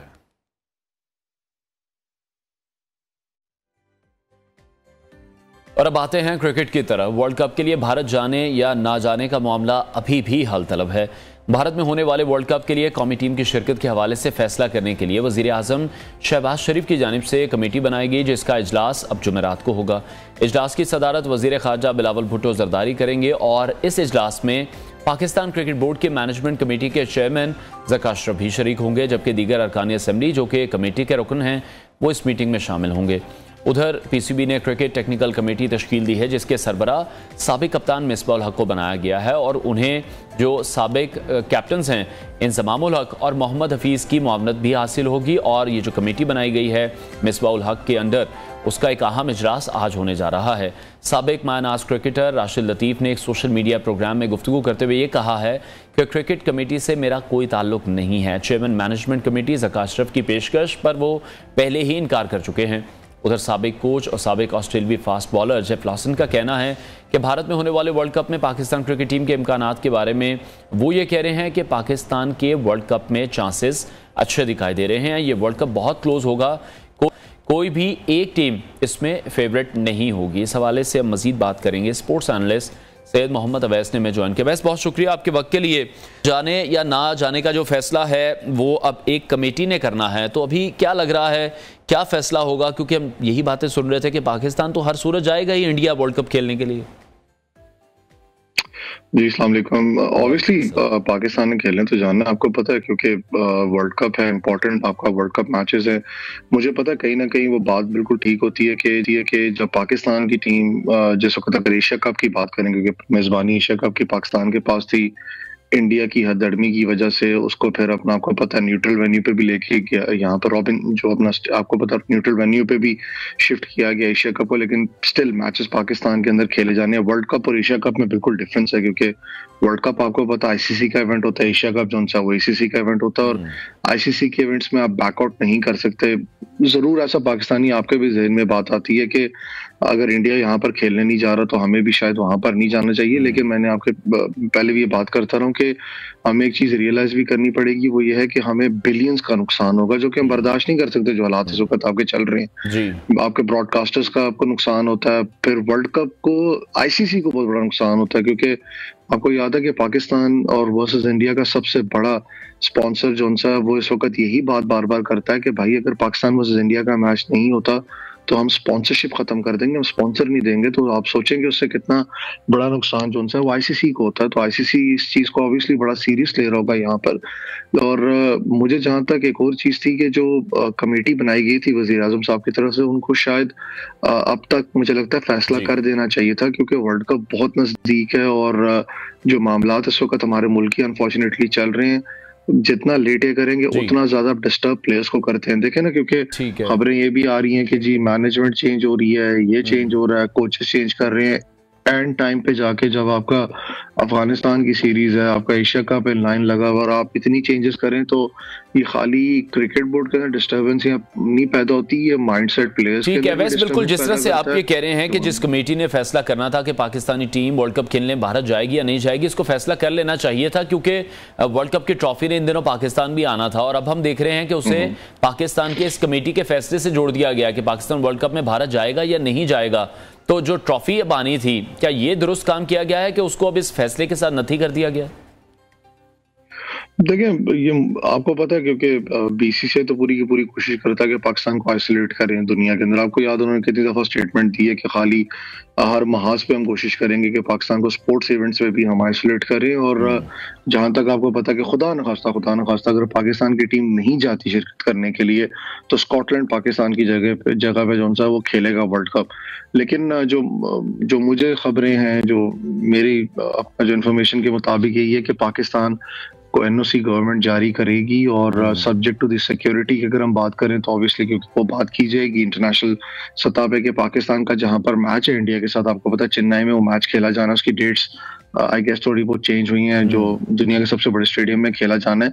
तो उसकी जो सिक्योरिटी स्पेसिफिकली उस एरिया की जो बात करें, जहां पर एक इशू आपको पता बहुत ज्यादा मुसलमानों के लिए एक इशू रहा है, वहां पर वो बहुत एक बड़ा, मैं कहता हूँ कि एक चैलेंज उनके लिए भी होगा, चैलेंज आईसीसी के सीनियर्स के लिए भी होगा कि उसको किस तरीके से कॉप अप करते हैं। लेकिन जिस तरीके की इस वक्त पाकिस्तान टीम की मोमेंटम जारी है, आपको पता है कि एक चीज तो आपकी भी ख्वाहिश है, मेरी भी ख्वाहिश है, बाबर आजम ने बड़ी अच्छी बात की थी। देखें, सबको होता है कि पाकिस्तान इंडिया को मारे, बाकी हमें कुछ नहीं चाहिए, लेकिन जब आप प्रोफेशनल होते हो, जब आप मुल्क की खिदमत करते हो, मुल्क के लिए खेल रहे होते हो, तब आप पाकिस्तान इंडिया नहीं सोच रहे होते, आप सोच रहे होते मैंने वर्ल्ड कप खेलने जाना, मैंने वर्ल्ड कप को उठाना है। और जो लॉन्ग स्टेज मैचेस होते हैं, जो आपको पता है रॉबिन राउंड के अपने जो मैचेस हैं, पाकिस्तान की हिस्ट्री हमेशा रही है। आपने भी देखा होगा कि पाकिस्तान को जो लंबे स्टेज, जो ग्रुप मैचेस वाले वर्ल्ड कप होते हैं, लंबा जो वर्ल्ड कप होता है ज्यादा सूट करता है, क्योंकि हम स्लो एंड स्टडी पेस पकड़ते हैं। तो पाकिस्तान को ये जो अपना है बहुत ज्यादा सूट करेगा। ठीक है। अच्छा, 15 महीने के स्पैन की अगर मैं बात करूं तो हमने देखा कि रमीज राजा पहले लीड कर रहे थे पीसीबी को, नजम सेठी आए, अब ज़का अशरफ आ चुके हैं, निगरान सेटअप भी आने वाला है, फिर एक नई हुकूमत का क़याम होगा। जिस तरह से मिसबाउल हक आए हैं, उनकी मुआवनत के लिए इंज़मामुल हक है, मोहम्मद हफीज़ हैं, तो आप देख रहे हैं कि बार बार की जो चेंजिंग्स आ रही हैं इससे बहुत ज़्यादा इम्पैक्ट पड़ेगा, मतलब टीम डिस्टर्ब भी हो सकती है। फिर जब एक नई गवर्नमेंट आएगी शायद फिर से हम तब्दीलियाँ देखेंगे। देखिए, ये तो ऑब्वियस आपको पता है, ये बड़ा ठीक है। अवैस हमारे साथ ही मौजूद रहिएगा। अभी बराह रास्त अपने नाज़रीन को लिए चलेंगे। शहबाज शरीफ मौजूद हैं। सरीना चौक अंडरपास की इफ्तिताही तकरीब इस वक्त जारी है। वज़ीर आज़म शहबाज शरीफ को आप न्यूज़ स्क्रीन पर बराह रास्त इस वक्त देख भी रहे हैं। हम आए रोज़ देख रहे हैं कि नए मनसूबों का इफ्तिताह करते हमें दिखाई दे रहे हैं। डेली बेसिस पर 2-3 तकरीबात में मौजूद होते हैं जहाँ पर वो खिताब भी करते हैं, बात भी करते हैं। अभी मौजूद हैं सरीना चौक अंडरपास की इस तकरीब के संगे बुनियाद रखने की तकरीब से वो मौजूद हैं और खिताब भी कर रहे हैं। डाउन सर जो 7th एवेन्यू से आ रहा है सर, ये जिन्होंने पिंडी की तरफ जाना है सर, इसमें ट्विन बैरल एक अंडरपास है सर, जो कि मरी कश्मीर जो लोग आते जाते हैं सर उनको यहाँ पे रुकना नहीं पड़ेगा सर। इसी तरह जिन्होंने कॉन्स्टिट्यूशन एवेन्यू से आना है सर, ऊपर से भी सारा they can commute freely towards Pindi and towards constitution Avenue sir. ये सर इसके जो है जो हमने फ्लोट किया टेंडर सर, वो जियोग्राफिकल लेआउट को पे किया सर हमने। इस पर रेल कॉप ने रेल कॉप है सर, ये सर गवर्नमेंट टू गवर्नमेंट है सर, मिनिस्ट्री ऑफ रेलवेज़ का है। और ये हमारा टी चौक का भी सर इन्होंने कोई 500 मिलियन डाउन भी लोग हैं। University of railways sir, rail cop sir ministry of railways sir, उनकी एक कंपनी है। नहीं, ये गलत है। How can a ministry compete in sir उन्होंने एक कंपनी No, जी सर, बिल्कुल नहीं करेंगे इसको। आप drop this sir, go for fresh bidding sir, जो जिनका काम उनको साझे। मिनिस्ट्रियाँ कहाँ आ गई इस काम के लिए भाई? सर इसमें अगर आप ये KMD अगर आप एक्सप्लेन करें। Sir, railway construction Pakistan limited is a state owned enterprise. कहाँ आपने सड़कें बनाई मुझे बताएं? बताता हूँ सर, हमने 25 ब्रिजेस बनाई हुई हैं। कहाँ सर? जैसे राशिद मिन्हास का ब्रिज है, G13 का अंडरपास है, उसका ओवरहेड ब्रिज है, और इसके अलावा 1980 से ये कंपनी काम कर रही है। मैंने तो आज तक पंजाब में मैंने 13 साल काम की मुझे सर इन्होंने कोड फॉर्मेलिटी सारी पूरी की। बिल्कुल। मुझे प्रेजेंटेशन दें, ठीक है सर, इन द मॉर्निंग। कल सुबह मैं तो इतना नहीं करना भाई। हुकूमतें कहाँ बन गई अपना ये? Job of the government, it is the job of the contractors, जिनका काम उनको साझे। आप मुझे प्रेजेंटेशन दे, इस तरह नहीं होगा। मुझे प्रेजेंटेशन दे, मैंने तो आज तक नहीं सुना। आपकी पहली मरतबा आप मुझे बता रहे हैं। बिल्कुल, आप मुझे प्रेजेंटेशन दीजिएगा, आप फिर हो गया।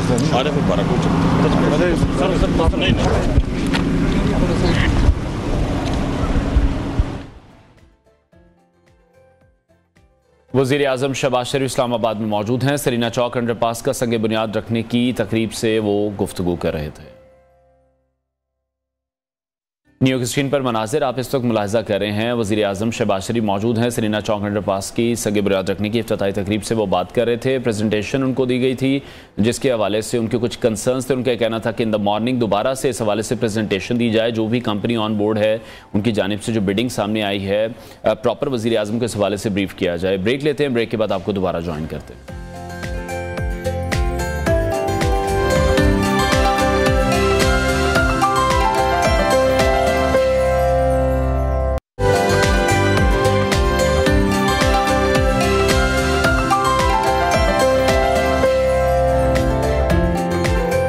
Welcome back. प्रोग्राम के इस हिस्से में हम बात करेंगे खाने से मुतालिक। तो खाने का ताल्लुक सिर्फ खाने से नहीं है बल्कि खाना पकाने से भी है, जो कि बहुत ज़्यादा ज़रूरी है।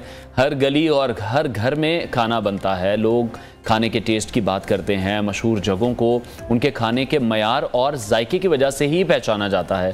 तो आप सब भी ये सोच रहे होंगे कि आज हम खाने के मुतालिक इतनी बातें क्यों कर रहे हैं।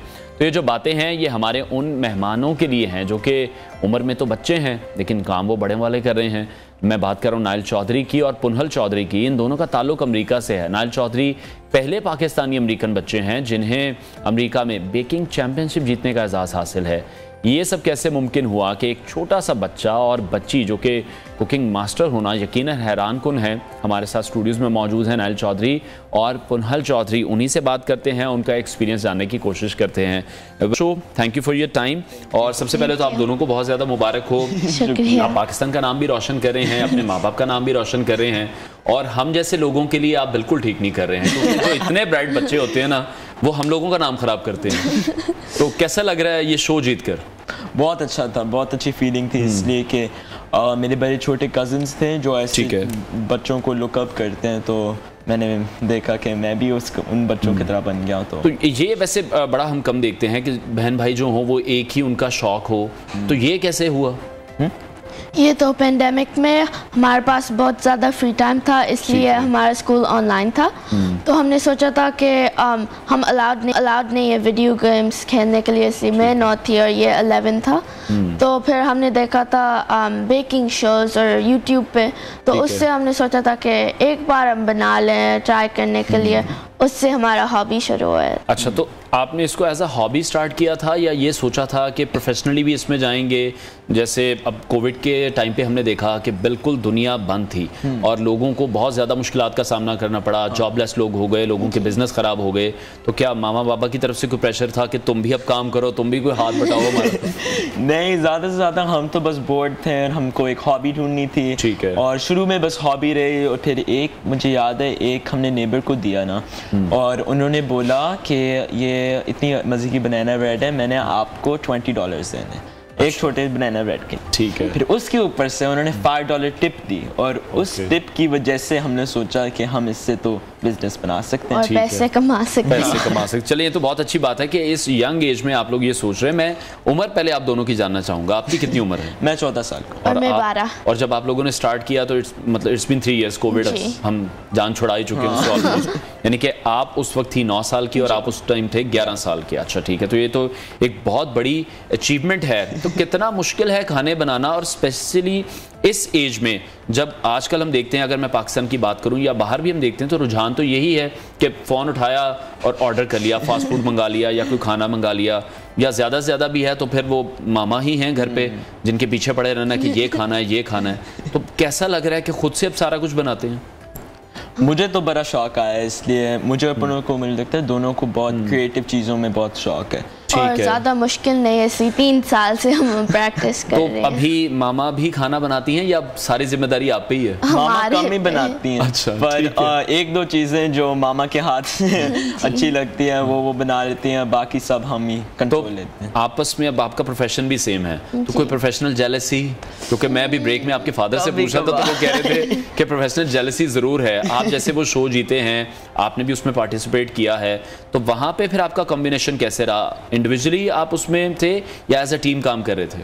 हम उस शो में तो इंडिविजुअली होता है सिलेक्शन, तो टीम के तरफ से नहीं था, पर बहुत शोज हैं जो टीम की तरफ से हैं, तो वो हम सोच रहे हैं कि बाद में। अच्छा, ठीक है। पुनहल, जिस तरह अब लड़कियां तो हम देखते हैं कि उनके तो एक जिम्मेदारी है, हमारे माशरे में भी हम देखते हैं कि खाने उन्होंने ही बनाने हैं, तो कैसा खाना बनाता है नाइल? नाइल अच्छा खाना बनाता है, वो बड़े हैवी दिल से काम वो और बेकिंग अच्छा करता है, मैं और कुकिंग अच्छी करते हैं। अच्छा। हम दोनों अच्छे हैं। तो कौन कौन सी डिशेस बना लेती हैं आप? मैं फालूदा केक, जैसे हमारा बिजनेस लाजवाब ट्रीट्स के नाम से है। अच्छा। और हम पाकिस्तानी और अमेरिकन फ्यूजन डेजर्ट्स बनाते हैं, तो रसमलाई, ट्रस्लेचस केक और फालूदा केक। मैं फालूदा बनाती हूँ, वो नाइल रसमलाई। अच्छा, अभी तो ये सारी चीज़ें सुन के मेरे मुंह में पानी आ रहा है। तो जो देसी खाबे हैं, जैसे कढ़ाइयाँ हैं, तो वो ऐसी कोई डिश आप बना लेती हैं? मैंने कढ़ाई बनाई है पहली बार इस साल बाबा के लिए। जितनी मुश्किल से बोली है ना कढ़ाई, तो वो बनानी कितनी मुश्किल हुई होगी आपके लिए? ज्यादा मुश्किल नहीं था, ऐसी मैंने क्या रिस्पॉन्स था फिर बाबा का? बाबा ने बहुत अच्छा कहा था, इसलिए मैंने पहली बार बनाया है। ठीक है। अच्छा नाइल, तो फिर अब एज अ बिजनेस इसको लेकर चल रहे हैं, तो मैं अब आपके बिजनेस पैटर्न को जानना चाहूँगा, किस तरह से बिजनेस कर रहे हैं वहाँ पे? हाँ जी, तो उधर हमारा एक्चुअली इन पर्सन शॉप नहीं है, हम घर से ही करते हैं, पर ऑनलाइन इंस्टाग्राम और टेक्स्ट और फेसबुक के थ्रू हम ऑर्डर्स लेते हैं, और ऑर्डर्स 1 या 2 हफ्ते इन एडवांस होते हैं, और फिर प्लान आउट करते हैं, पेमेंट लेते हैं और फिर ऑर्डर। ठीक है, तो अब तक सबसे बड़ा ऑर्डर कौन सा आपको मिला है इन टर्म्स ऑफ मनी और इन टर्म्स ऑफ साइज? तो हम एक्चुअली बहुत करते हैं ये इवेंट्स, केटरिंग इवेंट्स और ऐसे इवेंट्स हम बहुत करते हैं। वेडिंग केक्स भी करते हैं। ठीक है। तो मुझे लगता है सबसे बड़ा एक होगा, एक बार हमने एक डिज़र्ट स्टेशन बनाया था, ठीक है, बहुत बड़ा सा, उसमें एक 2 tiered केक था और लगता है 200 डिज़र्ट्स थे यहाँ, ऐसे कुछ थे। तो वो सबसे बड़ा होना। ठीक है। तो मतलब हाउ इज इट गोइंग कि अगर हम इसको देखें, जैसे आप इस यंग एज में इतना अच्छा काम भी कर रहे हैं, वहाँ पर आपके जो ऑर्डर्स हैं वो भी आप कह रहे हैं कि पहले से हफ्ता 2 हफ्ते पहले बुक कराने पड़ते हैं, यानी कि आज अगर किसी का कोई खाने का मूड है तो आप तो उसको 1 हफ्ते या 2 हफ्ते बाद कैटर कर रहे हैं, यानी कि इतना रश है आपके पास। ठीक है। तो अब रेस्टोरेंट में भी जा रहे हैं या सिर्फ ऑनलाइन ही काम कर रहे हैं अभी? अभी तो बस ऑनलाइन कर रहे हैं। हाँ, घर से काम करते हैं। ठीक है। तो साथ साथ स्टडीज किस तरह से मैनेज हो रही हैं? स्टडीज तो हम पहले होमवर्क करते हैं और स्कूल का काम, और फिर रात पे अगर टाइम है फिर हम बेक करते हैं, और मेनली वीकेंड्स पे बहुत ज़्यादा काम करते हैं। अच्छा, तो अभी तक कहीं से कोई ऑफर आई है आप दोनों को, किसी बड़े होटल से, रेस्टोरेंट से, कि बीइंग अ सीनियर शेफ आप हमारे पास आ जाएं? सीनियर शेफ का नहीं है अभी। अच्छा। उसके लिए हमको 18 बनना पड़ता है, वरना चाइल्ड लेबर मान जाता है। अच्छा, ठीक है। तो अभी इस हवाले से आपने कोई डिग्रीज की तरफ भी जाएंगे, कोई कोर्सेज वहाँ पर पढ़ेंगे, जिस तरह से कलिनरी है, तो प्रॉपर एक उसको आप अब कंटिन्यू करेंगे? अभी सोच रहे हैं। अच्छा, तो अभी यानी कि आप सिर्फ अपने एक्सपीरियंस पे ही चल रहे हैं, आपने किसी से सीखा नहीं है, सिर्फ आपने यूट्यूब वीडियोस की हेल्प ली है या घर में मामा पापा की हेल्प ली होगी? हाँ, मामा पापा तो ज़्यादा लाइक पैकेजिंग और ऐसे बिजनेस साइड से हेल्प लेते हैं, वरना एक्चुअल कुकिंग और बेकिंग तो यूट्यूब और ऑनलाइन। तो फिर पैसा कौन लगा रहा है इस बिजनेस में? पैसा तो शुरू में बाबा मामा लगाते थे इंग्रेडिएंट्स पे, से जब हम शुरू करे थे हॉबी के तौर से, और फिर हमने कमाए हैं पैसे और हमारे पास एक क्रेडिट कार्ड है, उससे हम इंग्रेडिएंट्स बाय करते हैं। ठीक है। तो अब रिटर्न कर चुके हैं पेरेंट्स को पैसे आप, या अभी भी उनसे ले रहे हैं? रिटर्न कर।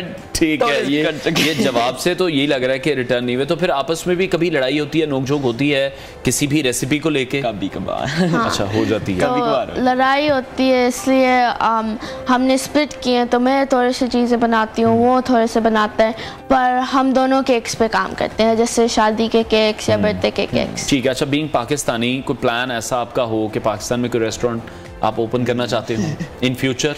हाँ, अभी तो ऐसा ही प्लान है कि कोई हम इधर भी रेस्टोरेंट या उधर भी रेस्टोरेंट। तो हर साल आप फिर समर्स में आते हैं पाकिस्तान? जी, इसी हमारी दादी दादा और नानू नाना इधर है। ठीक है। तो क्या पोटेंशियल मजीद देख रहे हैं आप इस बिजनेस में, क्योंकि स्टडीज भी साथ साथ कंटिन्यू करनी है, बिजनेस को भी ग्रो करना है? हाँ जी, तो स्टडीज के साथ हमने बिजनेस ये साइड पे रखना है अभी के लिए, और मे बी स्टडीज जब थोड़े कॉम डाउन कर लें तब हम ज़्यादा बड़ा। तो जो आपका फ्रेंड सर्कल है वो किस तरह से देख रहा है? वो चाह रहे हैं कि आप उन्हें भी कुछ साथ एंगेज करें, उन्हें भी काम सिखाएं, क्योंकि जब काम चल जाते हैं तो बहुत से लोग आ जाते हैं कि उन्हें भी उसका एक हिस्सा बना लिया जाए। हाँ। कभी कभार उनको भी काम पे लगा देते हैं। अच्छा। जैसे कि कोई चैरिटी इवेंट्स हम करते हैं, कभी कभार चैरिटी को भी देते हैं, तो तब हम उनको भी काम पे लगा देते हैं। हाँ, और थोड़े से इवेंट्स पे अगर दोस्त आएंगे फिर वो हमारे साथ लाइक हेल्प करेंगे देने के लिए डिजर्ट्स। तो जिस स्कूल में आप पढ़ते हैं तो वहाँ पर तो बड़ी हाइप क्रिएट होगी कि 2 बच्चे हैं हमारे स्कूल में जो कि बड़ा ज़बरदस्त काम कर रहे हैं, एक बेकिंग चैम्पियनशिप वो जीत चुके हैं, साथ साथ अपना बिजनेस भी कर रहे हैं। हाँ जी, असल में सेकंड ग्रेडर्स जो थे, एक बार मैं उनके क्लास के अंदर गया और वो हैरान परेशान कि ये कौन आ गया है, ऐसे कोई बड़ा सा सेलिब्रिटी देख रहे थे, पर मैं उनके स्कूल में ही जाता हूँ। चलें, वेरी गुड, ये तो बहुत अच्छी बात है। तो पुनहल जो आप बनाती हैं सबको पसंद भी आता है, और कभी कोई ऐसा एक्सपीरियंस हुआ हो कि बड़े दिल से कोई चीज़ बनाई हो और रिस्पॉन्स वैसा ना आया हो? क्योंकि हर बार टेस्ट को मैनेज करना, हर चीज़ को, रेसिपी को बैलेंस करना बहुत आर्ट है ये। जी, तो बिगिनिंग में मैंने लाइक खराब करती थी रेसिपीज, इससे लाइक ज़्यादा एक्सपीरियंस नहीं था, पर अब मैंने लर्न किया है कि लाइक प्रैक्टिस करना है, और अगर आप मैसअप करेंगे फिर आपको ट्राई करना है, एक और बार गिव अप नहीं करना। तो ठीक है। तो जो बेकिंग चैंपियनशिप थी, इसने आपको कितना हेल्प आउट किया है मजीद अपने आप को, जो आपका स्किल है उसको बेहतर करने में?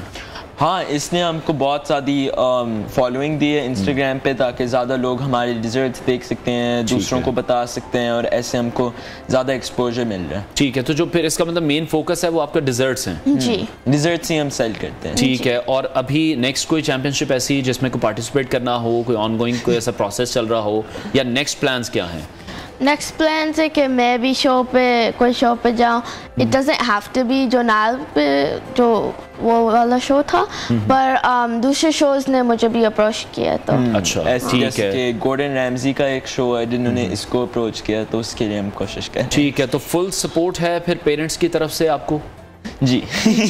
मामा पापा बहुत सपोर्ट करते हैं. ठीक हो गया, ज़बरदस्त. तो अभी जिस तरह से चैंपियनशिप आपने जीती है, तो अभी नेक्स्ट गोल आप क्या देख रहे हैं? क्या अब आपका गोल होना चाहिए? क्योंकि ऑनलाइन बिजनेस तो आप कर रहे हैं, तो इन फ्यूचर अब जिस तरह अगर आपके पेरेंट्स भी सपोर्टिव हैं, तो रेस्टोरेंट की फील्ड में, बिजनेस में आपको लग रहा है कि स्कोप भी वहाँ पर अच्छा है और जाना चाहिए? मुझे लगता है कि जो हमने देखा है, जो जितने कस्टमर्स आ रहे हैं हमारे पास, हमको बहुत ज़्यादा टर्न अवे करने पड़ते हैं, इसलिए ज़्यादा हो जाता है हमारे लिए. तो जितने आ रहे हैं वो लग रहा है कि लेंगे भी. और ये हमारी जो कुक बुक है, ये भी बहुत लोग बुक भी लिखी है जी इन्होंने. देखें, मतलब अब क्या इनको कहे, बच्चे नहीं, कोई तूफानी बच्चे मुझे लग रहे हैं कि जो विद इन 3 years खुद से इन्होंने सब कुछ सीखा है, अपनी एक बुक लिख ली है, एक बेकिंग चैंपियनशिप जो कि अमेरिका में हुई है, जहाँ पर कंपटीशन भी बड़ा टफ होता है. आपको हाइजीन का भी बहुत ज़्यादा ख्याल रखना है, आपको रेसिपी को बहुत अच्छे तरीके से बैलेंस करना है. तो हैट्स ऑफ टू देम. पुनहल, बहुत से बच्चे आपको भी इस वक्त देख रहे होंगे, आप खुद भी अभी वैसे बच्ची ही हैं. क्या आप मैसेज देना चाहेंगे किसी ने भी अगर इस फील्ड में आना है, कुकिंग में, बेकिंग में, तो क्या इनिशियल स्टेप्स क्या हैं? इनिशियल स्टेप्स हैं कि अगर आप मैसअप करेंगे फिर आपको गिव अप नहीं करना, अदरवाइज यू वोंट सक्सीड. और फिर आपके पास अच्छा माइंडसेट भी चाहिए होता है, और वैसे आप सक्सीड कर सकते हैं. और फिर ठीक है, ये वैसे तो ये बात आपने बहुत अच्छी की है कि नेवर गिव अप, आपको कोशिश करते रहना चाहिए, ट्राई अगेन. आपका भी मैं इस पर कमेंट चाहूँगा. हाँ जी, तो जैसे पुनः बोल रही थी, नेवर गिव अप, पर also just reach for your dreams. Because शुरू में एक्चुअली शो के जीतने से 1 साल पहले मैं बस देख रहा था इस शो के विनर्स के, और मैं सोच रहा था कि ये क्या बात है, कैसे कर रहे हैं ये. अच्छा, क्योंकि हम यही देखते हैं कि जब भी आपने किसी फील्ड में जाना है, कोई भी बिजनेस स्टार्ट करना है, किसी भी प्रोफेशन को ज्वाइन करना है, तो हम यही देखते हैं कि हमें ये डिग्री करनी चाहिए, हमें इस कॉलेज में जाना है, इस यूनिवर्सिटी में जाना है, स्पेसिफिक कोर्स करना है. लेकिन जो आप लोगों का एक्सपीरियंस है वो मतलब टोटली हम देख रहे हैं थ्रू सोशल मीडिया है कि आपने यूट्यूब पे चीज़ें देखी हैं, उनको फॉलो किया है, बार बार आपसे गलतियाँ भी हुई, आपने उनको फिर बेहतर किया. तो इसका मतलब है कि हम सोशल मीडिया का प्लेटफॉर्म को यूज़ करके वहाँ पर इतनी इन्फॉर्मेटिव वीडियोस हैं, उसके थ्रू भी आप इस मतलब फील्ड को ज्वाइन कर सकते हैं. कोई इतना मुश्किल काम तो नहीं है ये? हाँ, ज़्यादा मुश्किल काम नहीं है, बस सेटअप कर लें और फिर. तो कोई यूट्यूब चैनल आप लोगों ने भी अभी बनाया या सोच रहे हैं? हाँ, हमारे पास यूट्यूब है, फेसबुक है, इंस्टाग्राम और टिकटॉक. हाँ. ठीक है जी, वेरी गुड. पुनहल चौधरी और नाइल चौधरी हमारे साथ इन कॉन्वर्सेशन थे. नाजरीन, एक बड़ा अच्छा एक्सपीरियंस मेरे भी, बच्चों से मुलाकात करने का. अपनी बुक भी लिख चुके हैं, बहुत ज़बरदस्त काम कर रहे हैं, और baking championship, Nile kids baking championship जो थी वो नाइल जीत चुके हैं. तो फ्यूचर के लिए हमारी बेस्ट विशेज़ हैं दोनों बच्चों के लिए. ब्रेक लेते हैं, ब्रेक के बाद आपको दोबारा ज्वाइन करेंगे. Stay with us.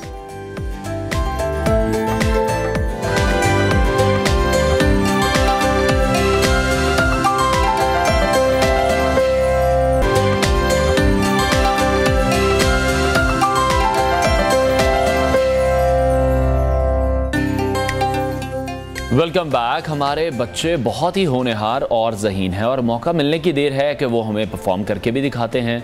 तो अल्लामा इकबाल के ये शाही नौजवान आसमान की बुलंदियों पर परवास करते हुए बैनुल-अक़वामी सतह पर मुल्क और कौम का नाम रोशन करते दिखाई दे रहे हैं. मैं बात कर रहा हूँ नस्ट फार्मूला स्टूडेंट टीम की, जिन्होंने दुनिया के सबसे बड़े इंजीनियरिंग मुकाबले में फार्मूला स्टूडेंट यूके 2023 में शानदार कामयाबी हासिल की है. और ये तारीखी कामयाबी न सिर्फ हमारे नौजवान जहनों की जहानत को जाहिर करती है, बल्कि बैनुल-अक़वामी सतह पर भी पाकिस्तान को जो तशख़्ख़ुस है उसको बेहतर करती दिखाई दे रही है. फार्मूला स्टूडेंट एक दिलचस्प आलमी मुकाबला है जो कि यूनिवर्सिटीज़ के जो स्टूडेंट्स हैं उनको अपनी फार्मूला तर्ज की रेसिंग कारों को डिज़ाइन और बनाने का एक चैलेंज देता है. और ये मुकाबला ना सिर्फ गाड़ियों की रफ्तार और कारकर्दगी का है, बल्कि इसमें डिज़ाइन बहुत ज़्यादा इंपॉर्टेंट है. इसकी कॉस्ट कितनी आएगी, इसकी इंजीनियरिंग किस तरह की होगी, इसकी क्वालिटी का भी जायज़ा लिया जाता है. तो आज हम आपकी मुलाकात करवाएंगे. हमारे साथ नस की टीम भी मौजूद होगी, और किस तरह से उन्होंने मुकाबला जीता, जर्नी उनकी किस तरह से रही. क्योंकि अगर हम बात करते हैं अपनी लोकल इंडस्ट्री की, तो कोई भी ऐसी शायद कार नहीं है जिसको हम ओन कर सकते हों. फिर फार्मूला रेसिंग कार बनाना ये अपने आप में एक फ़न है, क्योंकि तमाम रेसिंग कार्स जो होती हैं इनका डिज़ाइन बहुत ज़बरदस्त होना चाहिए, इनकी जो परफॉर्मेंस है वो बहुत बेहतर होनी चाहिए, और जो कॉस्ट है वो बहुत ज़्यादा इफेक्टिव होनी चाहिए। तो हम आए रोज़ अपने प्रोग्राम में डिफरेंट स्टोरीज शेयर करते आपको दिखाई देते हैं कि जो पाकिस्तानी नौजवान हैं वो नए जो प्रोफेशंस हैं उनमें भी अब कदम रख रहे हैं, गेमिंग की तरफ जा रहे हैं। जिस तरह से अभी हमने पिछले सेगमेंट में आपकी मुलाकात कराई 2 बच्चों के साथ जो कि बेकिंग चैम्पियनशिप भी जीत चुके हैं। किड्स बेकिंग चैम्पियनशिप उन्होंने अमेरिका में जीती है, पाकिस्तानी निजात अमरीकन वो हैं। और इस तरह से बहुत से ऐसे लोग हैं जो कि बाहर के मुल्कों में मौजूद हैं, पाकिस्तान का नाम रोशन करते हमें दिखाई दे रहे हैं।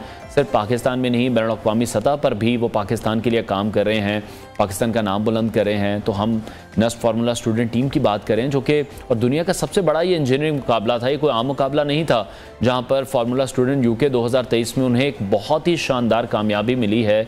और ये बिल्कुल ये तारीखी कामयाबी है। ना सिर्फ हमारे जो नौजवान हैं वो ज़हीन हैं, बल्कि उनकी जो जहानत है वो ये भी जाहिर करती है कि हम इंटरनेशनली भी जो पाकिस्तान का तशख़्ख़ुस है उसको हम बेहतर करने में अपना किरदार अदा कर रहे हैं। और बाहर जो अभी हम बात करते हैं कि बाहर तमाम फैसिलिटीज़ मौजूद हैं, लेटेस्ट टेक्नोलॉजी मौजूद है, स्टडीज़ बहुत ज़्यादा एडवांस्ड हैं, तो पाकिस्तान में भी जो स्टूडेंट्स हैं वो मुकम्मल रिसर्च कर रहे हैं, इस तरह के मुकाबलों में शिरकत करते हैं, पाकिस्तान का नाम रोशन करते हैं। फार्मूला स्टूडेंट जो है वो भी एक दिलचस्प आलमी मुकाबला है, क्योंकि यहाँ पर जितने भी यूनिवर्सिटीज़ के स्टूडेंट्स होते हैं उनको अपनी फार्मूला तर्ज की रेसिंग कारों को डिज़ाइन बनाया जाता है और ये उनको एक चैलेंज दिया जाता है, क्योंकि ये सिर्फ गाड़ियों की रफ्तार का और कारकर्दगी का मुकाबला नहीं है, बल्कि डिज़ाइन का मुकाबला है, लागत का मुकाबला, किस तरह से इन गाड़ियों को डिज़ाइन किया जाएगा ताकि ये बेहतर परफॉर्म भी कर सकें। तो पाकिस्तानी जो स्टूडेंट्स थे उनकी एक बहुत बड़ी कामयाबी जो है हम अपने नाज़रीन के साथ शेयर कर रहे हैं। आगे बढ़ते हैं। एक वायरल वीडियो है जो कि अमरीकी रियासत से हमें मौसूल हो रही है, जहां पर अमरीकी रियासत कैंसस से ताल्लुक़ रखने वाले ली विल्सन नामी किसान हैं, जिन्होंने अपनी बीवी रेनी को शादी का एक मुनफरिद तोहफा दिया है, जिसके मनाजिर आप न्यूज़ की स्क्रीन पर देख रहे हैं। इनके बैकग्राउंड के मनाजिर हैं, उन्होंने 80 एकड़ ज़मीन पर सूरजमुखी के 12 लाख फूल लगाए हैं। ली विल्सन ये कह रहे हैं कि अपने बेटे की मदद से उन्होंने ये काम मई के महीने में शुरू किया था। उनकी शादी की गोल्डन जुबली की तकरीब आ रही थी और उसका तोहफा देने के लिए उन्होंने अहलिया को इसकी खबर भी नहीं होने दी। ली विल्सन की अहलिया रेनी ने भी इंटरव्यू जब उनका लिया गया तो इस दौरान उन्होंने बताया कि इस तोहफे ने मुझे बहुत ज़्यादा ख़ास बना दिया गया है, बड़ी मेहनत की गई है, कुछ छोटा एरिया नहीं था, 80 एकड़ का एरिया है जहाँ पर सूरजमुखी के तमाम फूल लगाए गए हैं। और वो ये कह रही हैं कि सूरजमुखी के इस खेत से ज़्यादा बेहतरीन सालगिरह का तोहफा कुछ भी नहीं हो सकता। इतने बड़े रकबे पर फैले सूरजमुखी के फूलों ने लोगों को भी अपनी जानिब मुतवज्जा किया। ये वीडियो, ये स्टोरी बहुत ज़्यादा वायरल हुई, सयाहों की एक बहुत बड़ी तादाद अपने के लिए वहाँ पहुँची भी है। तो एक बहुत बड़ा एरिया था, एक बड़ा ही अच्छा और बड़ा ही ज़बरदस्त गिफ्ट ली विल्सन की जानिब से उनकी अहलिया रेनी को दिया गया है। अच्छा, आगे बढ़ते हैं। और हाल ही में हमने देखा कि एक आर्टिस्ट ने ऑफ स्टाइल्स के नाम से मौजूद अपने इंस्टाग्राम अकाउंट पर एक वीडियो शेयर की है। इस वीडियो पर मिलियंस ऑफ व्यूज़ हैं। इस वीडियो में आर्टिस्ट को दीवार पर लगे 2 बड़े चार्ट पेपर्स पर बॉक्सिंग के रवायती अंदाज में पंच मारते हुए लेजेंड बॉक्सर मोहम्मद अली की तस्वीर बनाए देखा जा सकता है। तो सोशल मीडिया पर आर्टिस्ट के इस ज़बरदस्त फ़न की भी खूब तारीफ़ें की जा रही हैं, इसको बहुत ज़्यादा शेयर किया जा रहा है, इस पर कमेंट किए जा रहे हैं, उसकी बहुत ज़्यादा तारीफ़ की जा रही है। अच्छा, स्टोरी हम आपके साथ शेयर कर रहे थे नस्ट की टीम के हवाले से, उन्होंने अभी हमें ज्वाइन किया, उनसे इस हवाले से मज़ीद बात करेंगे। सबसे आप दोनों को बहुत ज़्यादा मुबारक हो। हमारे साथ शाहिर मौजूद हैं, साहिर अली मौजूद हैं। तो जानना आप ये चाहेंगे कि जर्नी आपकी किस तरह से रही, क्योंकि बिल्कुल भी आसान काम नहीं था ये। जी, हमारी शुरुआत 2012 में हुई। हमारी शुरुआत 2012 में हुई। हम ये एक फाइनल ईयर प्रोजेक्ट था कुछ स्टूडेंट्स का नस्ट PNEC से। इधर ही हमारी शुरुआती हम एक कंपटीशन में पार्ट लेंगे जो यूके में वो एग्जिस्ट करता है, टेक प्लेस करता है, फार्मूला स्टूडेंट के नाम से। इसका मेन पर्पस ये है कि आप एक कार डिज़ाइन करें, इंजीनियर करें जो मोस्ट एफिशिएंट हो और फास्टेस्ट हो। इस साल हम लोग अभी गए थे, जुलाई में कंपटीशन में गए थे और हमारी फर्स्ट पोजीशन आई है LTS में और हम लोग की ओवरऑल फिफ्थ पोजीशन आई है out of around 65 to 60 teams in the world. ठीक है हमाद, आपसे मैं ये जानना चाहूँगा कि आपकी जो डिज़ाइन करदा कार है उसमें क्या चीज़ें ऐसी खास थी? सर जैसे कि ये देखें, हमारी जो कार है वो बेसिकली फार्मूला स्टूडेंट कार है, जो मेन होती है फार्मूला 1 कार है। ये भी एक रेसिंग की कार होती है, पर ये इनका होता है ये फार्मूला स्टूडेंट लेवल बेस पे होती है इनकी। तो बेसिकली ये फार्मूला स्टूडेंट टाइप की कार होती है, जो फार्मूला 1 होती है उसकी मतलब उस तरह की कार होती है। बेसिकली रेसिंग कार होती है और अराउंड द वर्ल्ड मतलब डिफरेंट कंट्रीज से जो यूनिवर्सिटीज़ होती हैं वो अपनी कार तैयार करती हैं और हर साल कंपटीशन होता है इनका इंटरनेशनली। और तो इस साल भी हम कंपटीशन में गए थे और अल्हम्दुलिल्लाह काफ़ी मतलब बेहतरीन कंपटीशन रहा और ओवरऑल हमारी 5th पोजीशन थी और LTS में हमारी टॉप पोजीशन थी इन द वर्ल्ड। ठीक है, बेसिकली यही है कि मतलब फार्मूला स्टूडेंट कार होती है। ठीक है, तो साहिर कार रेसिंग बिल्कुल एक एडवेंचर से भरपूर काम है, क्योंकि हम देखते हैं कि रेसिंग ट्रैक पर ये काम हो या कार डिज़ाइन करना बिल्कुल बहुत डिफरेंट है। इंजीनियरिंग की बहुत ज़्यादा महारत इसमें चाहिए होती है। जी बिल्कुल, इसमें मेन हमारा पर्पस इंजीनियरिंग है। रेसिंग बस इसका एक सेकेंडरी पार्ट है, लेकिन मेन गोल ये होता है कि आप एक बेस्ट पॉसिबल कार डिज़ाइन करें अपने रिसोर्सेज को यूज़ करते हुए। तो इसकी जजिंग भी क्राइटेरिया भी मेनली इंजीनियरिंग बेस्ड होता है, मतलब रेसिंग एक सेकेंडरी पार्ट है इसका पूरा। ठीक है, अच्छा हमाद इसमें हम ये देखते हैं कि आजकल का जो दौर है उसमें ये देखा जाता है कि कॉस्ट इफेक्टिव है, इंजीनियरिंग की जो क्वालिटी है वो कैसी है। तो आपका जो मुकाबला था वो किन किन ममालिक की टीमों से था? बेसिकली देखें बिल्कुल यही होता है, हम जो अपनी कार बनाते हैं फार्मूला उसका भी यही होता है मेन पर्पस के कॉस्ट मतलब एफिशिएंट हो और कॉस्ट एफिशिएंट रहकर जो बेहतरीन से बेहतरीन मतलब हम इंजीनियरिंग डिज़ाइन के साथ जो मतलब बना सकते हैं वो हम डिज़ाइन करते हैं। और ओवरऑल अराउंड द वर्ल्ड मतलब जैसे कि इंडिया की टीम्स आती है और UK की टीम्स होगी, ऑस्ट्रेलिया की टीम होगी, इटली से मतलब दुनिया की जो टॉप कंट्रीज़ होती हैं, जर्मनी होगी, तो अराउंड वर्ल्ड पूरी टीम्स आती हैं और फिर वो वहाँ पर कम्पीट करती हैं और एट द एंड जो मतलब विनर्स होते हैं। तो कंपटीशन ऐसे होता है और अल्हम्दुलिल्लाह जैसे कि आपको बताया कि around the world around 60 to 65 countries ने पार्टिसिपेट किया था इस साल। तो अल्हम्दुलिल्लाह ओवरऑल हमारी जो कंपटीशन था वो बेहतरीन रहा और अल्हम्दुलिल्लाह मतलब हमने LTS में जो फर्स्ट पोजीशन की और अराउंड मतलब ओवरऑल हमारी 5th पोजीशन रही। ठीक है साहिर, पाकिस्तान में तो हम ये देखते हैं कि कोई एक आम कार भी अगर हम उसकी बात करें तो ऐसी नहीं है जो कि हमारे मुल्क की पहचान हो। आप रेसिंग कार डिज़ाइन कर रहे हैं, तो मुस्तकबिल में पाकिस्तान में जो कार मैन्युफैक्चरिंग है उसका फ्यूचर क्या देख रहे हैं? बहुत ब्राइट फ्यूचर है मेरे ख्याल से। जो पाकिस्तान के इंजीनियरिंग वो स्टूडेंट्स हैं वो काफ़ी स्किल रखते हैं, बस थोड़ा सा इकोनॉमिक इश्यूज ही हैं जो हम मेनली फेस करते हैं, लेकिन इंशाल्लाह उसमें भी बेहतरी आ जाएगी। ठीक है, तो इसकी जिद्दत के लिए मज़ीद क्या काम किया जा रहा है? हम कोशिश करेंगे कि ओवरऑल अब नेक्स्ट ईयर फर्स्ट पोजीशन लाएं और हम अब ट्रांजिशन कर रहे हैं एक कंबशन व्हीकल से एक इलेक्ट्रिक व्हीकल की तरफ। आप जानती हैं जैसे कि जी दुनिया में अब हर तरफ फॉसिल फ्यूल्स को ख़त्म करा जा रहा है और अब सभी अब इलेक्ट्रिक की तरफ शिफ्ट हो रहे हैं, तो हम भी यही चाहते हैं। ठीक है, तो साहिर किस तरह से इसको मैनेज कर रहे हैं, किस तरह से इतनी कॉस्ट लगा रहे हैं? हर चीज़ के लिए आज पैसे चाहिए, डिज़ाइन उसका बनाना है, इंजीनियरिंग करनी है। मेनली हमारे स्पॉन्सर्स हैं जो हमारी मदद करते हैं। मैं कुछ नाम लूँ तो जैसे SBG हो गया हमारा, वो हमें सेंसर्स प्रोवाइड करते हैं, और हमारे माइनहार्ट हो गई वो हमें शिपिंग कॉस्ट पूरी करके देते हैं। ऐसे हमारे बहुत सारे स्पॉन्सर्स हैं जो हमारे मेनली कॉस्ट कवर करते हैं। बाकी यूनिवर्सिटी भी हमें वो फंड्स देती है। ठीक है, मतलब बहुत शुक्रिया नस formula student team Sahir Ali और मोहम्मद हमाद हमारे साथ इन कॉन्वर्सेशन। विशेज़ हैं अपने नौजवानों के लिए जो कि पाकिस्तान का नाम हमें रोशन करते दिखाई दे रहे हैं, और इंटरनेशनली भी हम देख रहे हैं कि कोई भी ऐसा प्लेटफॉर्म है, इन्हें मौका मिलने की देर है, इन्हें अगर फैसिलिटेट किया जाए तो फिर ये परफॉर्म करके भी दिखाते हैं। नाज़रीन, प्रोग्राम का वक्त ख़त्म हुआ, इंशाल्लाह कल आपसे मुलाकात करेंगे। अपना बहुत सारा ख्याल रखिए, अल्लाह हाफ़िज़।